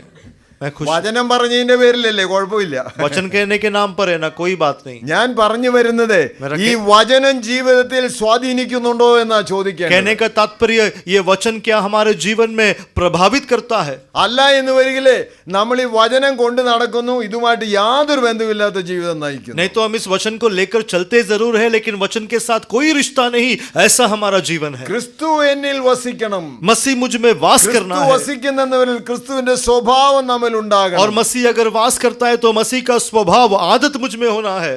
ഞാൻ മാനന്തവാടിയിലെ പയ്യമ്പള്ളി എന്ന് പറഞ്ഞ സ്ഥലത്തിന് അടുത്തുള്ള ഒരു സ്ഥലത്ത് സുവിശേഷ പ്രവർത്തനത്തിന് പോകാറുണ്ട്. मानंदवाड़ी में पयनपल्ली नाम की जगह में सेवकाई के लिए मैं अक्सर जाया करता था. അവിടെ ട്രൈബൽസ് ആണ്. और वहाँ पर जो है ट्राइबल्स है, ആ പ്രത്യേക സ്ഥലത്തിനെ കുറുക്കൻമൂല എന്നറിയപ്പെടുന്നത്. और वहाँ पे कुरकनमूला उस जगह का नाम है, आदिवासी लोग रहते हैं. അദ്ദേഹം ഇത് ചേർത്ത് പിടിക്കാനായിട്ട് പോകുമ്പോൾ അവിടുത്തെ കത്തോലിക്കരാണ് എനിക്ക് ഉപദ്രവം ഉണ്ടാക്കുന്നത്. और वहाँ पर जब उन लोगों को साथ मिलाते हैं तो वहाँ के जो नामदारी कलीसी लोग हैं वो लोग वहाँ समस्या खड़ा करते हैं. അവര് 1 കോടി മുടക്കിയിട്ടാണ് അവർ മണ്ടം പള്ളി പണിതിരിക്കുന്നത്. और 1 करोड़ रुपए वहाँ पर बनाकर उन्होंने बहुत बड़ी एक वहाँ गिरजाघर बनाया है. മാനന്തവാടി ടൗണിൽ നിന്ന് അവിടെ ചെല്ലണമെങ്കിൽ മിനിമം ഒരു 10 കിലോമീറ്റർ ഉണ്ട്. मानंदवाड़ी टाउन से अगर वहाँ पहुँचना है तो 10 किलोमीटर है. പണി അവിടെ പള്ളിയുടെ മേളിലുള്ള ലൈറ്റ് കാണത്തക്ക രീതിയിലാണ് അവരത് ചെയ്തിരിക്കുന്നത്. ഈ ടൗണിൽ നിന്നാ കാണാൻ പറ്റും. और टाउन में खड़े होके वहाँ का जो रोशनी या जो लाइट है वो देख सकते हैं. इस रीति से उस गिरजाघर को बनाया है. എന്നാൽ പയ്യമ്പള്ളി ഇവരുടെ കൂട്ടത്തിൽ ഇരുന്ന് ആരാധിക്കാൻ അവരൊന്നും ഇങ്ങോട്ട് വരികയില്ല. लेकिन वहाँ पर पयनपल्ली जो है वहाँ के लोगों के साथ बैठ के आराधना करने के लिए ये लोग कभी नहीं आएंगे. എന്നെ ഒരാൾ ചോദിച്ചു, അപ്പം ഈ വെളുത്ത നിങ്ങൾ ഇങ്ങനെ ഈ ട്രൈബൽ ആകാൻ കാര്യം ഉണ്ടായത് എന്താണെന്ന്. एक व्यक्ति ने मुझसे पूछा तुम जो गोरे चिट्टे हो तुम आदिवासी कैसे बने? ഞാൻ ആദിവാസിയാ. मैं आदिवासी हूँ. എന്നെ കർത്താവ് സ്നേഹിച്ചു, मुझे परमेश्वर ने प्रेम किया, ഈ പ്രിയ സഹോദരനെയും സ്നേഹിച്ചു. इस प्रिय भाई से भी प्रेम किया. ഈ അദ്ദേഹത്തിന് ഇവർക്ക് ഒന്നും അറിയില്ല, ഇവർ കൃഷി ചെയ്യുക, ഇവരെ കൊണ്ട് കൃഷി ചെയ്യിപ്പിച്ച് അവരെ മുതലാക്കുന്നത്. और ये बंदा कोई नहीं जानता कि वो कौन है, क्योंकि वो उसके खेती में काम करता है और उसका जो फल है वो ले जाता है. ഞാൻ അവിടെ ഉണ്ടെന്ന് വെച്ച് ഒരു ദിവസം ഞങ്ങൾ അടിച്ചു. और मैं उधर है सोच के एक दिन वो मारा. അന്ന് ഞാൻ അവിടെ ഉണ്ടായിരുന്നില്ല, ഞങ്ങളുടെ സഹോദരൻ കൃഷ്ണൻകുട്ടിക്ക് അടി കൊണ്ടത്. और मैं उस दिन वहाँ नहीं था, इसलिए मेरा भाई जो कृष्णा कुटी है उन्हें मार मिला. കമ്പിയിൽ തുണി കെട്ടിയിട്ട് അടിച്ചു. പക്ഷേ അവൻ്റെ തല പൊട്ടി. എൻ്റെ കോഴിക്കോട് മെഡിക്കൽ കോളേജ് കൊണ്ടുവന്നിട്ടാണ് പിന്നെ ഇത് സ്റ്റിച്ച് ഇട്ടിട്ട് വീണ്ടും അങ്ങോട്ട് കൊണ്ടുപോയത്. और सले पे जो है वो कपड़ा बांध कर मारा, लेकिन फिर भी उसका सर फट गया और वहाँ पर कोഴിക്കോട് एक अस्पताल लेके गए, वहाँ पे टाका डालकर उसको ले आया. എന്നെ അടിക്കാൻ ശ്രമിച്ചത് എന്നാണെന്നറിയാമോ? और आपको मारने की कोशिश क्यों किया? ഞാൻ അവരെ എണ്ണം പഠിപ്പിച്ചെന്ന്. क्योंकि मैंने उनको गिनना सिखाया. കാരണം ഇതിനു മുമ്പേ കെട്ടുകണക്കിന് പയറ് പിന്നെ ഇത് ഇവരെ കൊണ്ട് കൊടുക്കും, എന്നിട്ട് ഇവരത് വിൽപ്പനയാണ്. അപ്പോൾ അത് കൊടുക്കുന്നതിന് എല്ലാം കൂടെ ഒരു 10 രൂപയുടെ ചില്ലറ കൊടുക്കും. तो इसके पहले वो लोग क्या करते थे, वो लोग वहाँ पे जो खेती बाड़ी करते हैं वो पूरा गवार लेके जाके वहाँ देते थे और वो लोग 10 रुपए का जो है पूरा चिल्लर उनको देते थे. എന്നാൽ ഈ കൊണ്ടുകൊടുത്ത ഒരു കെട്ടിന് ഏറ്റവും ചുരുങ്ങിയത് അവർക്കൊരു 150 രൂപ കിട്ടേണ്ടതാണ്. और उसका एक जो बंडल है उसके लिए कम से कम 150 रुपए उनको मिलना था. അതുകൊണ്ട് ഇത് പഠിപ്പിക്കാൻ എണ്ണം പഠിപ്പിക്കുന്നവനെ അടിച്ചോടിക്കണം, അതിന് വേണ്ടിയിട്ട് എന്നെ അടിച്ചത്. इसलिए जिन्होंने इनको हिसाब करना सिखाया, गिनती सिखाया, उसको मारना है, इसलिए मुझे मारने के लिए आए പക്ഷേ थे. അടി കൊണ്ടത് എനിക്കല്ല, എൻ്റെ സഹോദരൻ കൃഷ്ണനായിപ്പോയി. लेकिन मार मेरा दूसरा एक भाई जो है कृष्णा है उसको मिला. ഞാൻ പറഞ്ഞു വരുന്നത്, പ്രിയമുള്ളവരെ, നാം കർത്താവിനെ അനുഗമി ക്രിസ്തു എന്നിൽ ഉണ്ടെന്ന് വരികില്ലേ, നാം ഏത് പ്രതിസന്ധി ഉണ്ടെങ്കിലും ക്രിസ്തുവിൻ്റെ സ്വഭാവത്തിൻ്റെ പങ്കാളികളായി മാറണം. कहने का तात्पर्य, अगर मसीह मेरे अंदर है तो कोई भी परिस्थिति क्यों ना हो, चुनौती क्यों ना हो, मसीह का स्वभाव मेरा आदत बनना चाहिए. അത് ഈ ദൈവവചനത്തിലൂടെ ക്രിസ്തുവിന്റെ സ്നേഹത്തിന്റെ പങ്കാളിയാകുവാൻ ദൈവം എന്നോട് ആജ്ഞാപിക്കുന്നു. और इस परमेश्वर के वचन के द्वारा क्रिस्तु के उस प्रेम के स्वभाव का भागीदार होने के लिए परमेश्वर मुझे नियोता देता ഞാൻ है. ഇനി ജീവിക്കുന്നില്ല, अब मैं जीवित नहीं हूँ, ക്രിസ്തു അത്രേ എന്നിൽ ജീവിക്കുന്നു. मसीह मुझ में जीवित है. നമ്മുടെ ജീവിതത്തിൽ പൂർണ്ണമായിട്ട് നമുക്ക് അംഗീകരിക്കണം, കർത്താവേ എന്നിൽ ജീവിച്ചാൽ മാത്രം, അങ്ങ് തന്നെ ജീവിച്ചാൽ മാത്രം. हमारे जीवन में पूर्ण रूप से हम अंगीकार करना, बोलना, मसीह केवल आप मेरे जीवन में रहना, वास करना. നമുക്ക് ദൈവസേനയെ ഏൽപ്പിച്ചു കൊടുക്കാം. हम परमेश्वर के हाथों में समर्पण करेंगे. പ്രിയമുള്ളവരെ, കൈവക്കാനോ ഒന്നിനുമല്ല ഞാൻ പറഞ്ഞത്, ഇത് ഹൃദയത്തിൽ നമുക്ക് തറയ്ക്കണം. प्रिय लोगों, हाथ उठाने को मैं कुछ नहीं कहता, लेकिन हमारे हृदय में ये छपना है. എന്നിട്ട് പറയണം, കർത്താവേ ഇതാ ഞാൻ എന്നെ തന്നെ തരുന്നു. फिर कहना, मसीह ये मैं अपने आप को सौंप देता हूं. എത്ര അവസരങ്ങളിലാണ് നാം ഈ ക്രിസ്തുവിനിൽ വസിക്കുന്നു എന്നുള്ള വസ്തുത മറ്റുള്ളവർ കാണിക്കാനായിട്ട് എനിക്ക് കഴിയാതെ പോയത്. कितने ऐसे अवसर थे जहां पर मैं मसीह दूसरों को दिखा पाऊं, ऐसे अवसर मुझसे नष्ट हो गया. നമുക്ക് ദൈവസേനയിൽ പറയാമോ? क्या हम परमेश्वर के सामने कह सकते हैं, കർത്താവേ എൻ്റെ ജീവിതത്തെ മാറ്റണം, मसीह मेरे जीवन को बदलना, എൻ്റെ സ്വഭാവത്തെ മാറ്റണം, मेरे स्वभाव को എൻ്റെ बदलना ഇടപാടുകളെ മാറ്റണം. और मेरे बर्ताव को കർത്താവേ बदलना, മറ്റുള്ളവർ ക്ഷമിക്കാൻ എനിക്ക് കഴിയണം, दूसरों को क्षमा करना है, താഴ്മ എനിക്ക് തരണം, नम्रता കർത്താവേ. मुझे देना, വിനയം തരണം കർത്താവേ. दीनता देना. കർത്താവേ, മറ്റുള്ളവർ അങ്ങന്ന് ക്ഷമിച്ച പോലെ മറ്റുള്ളവർ ക്ഷമിപ്പാനായിട്ട് എനിക്ക് കഴിയണം. मसीह आपने जैसे दूसरों के अपराध को क्षमा किए, അങ്ങയുടെ हमें സ്നേഹ- क्षमा करने के लिए सिखाना. അങ്ങയുടെ സ്നേഹത്തിന്റെ നിറവിലേക്ക് എന്നെ നയിക്കണം. आपके प्रेम के भरपूरी में मुझे अगुवाई करना. അതിനായിട്ട് കർത്താവ് നമ്മെ സഹായിക്കും. उसके लिए परमेश्वर हमारी सहायता करे.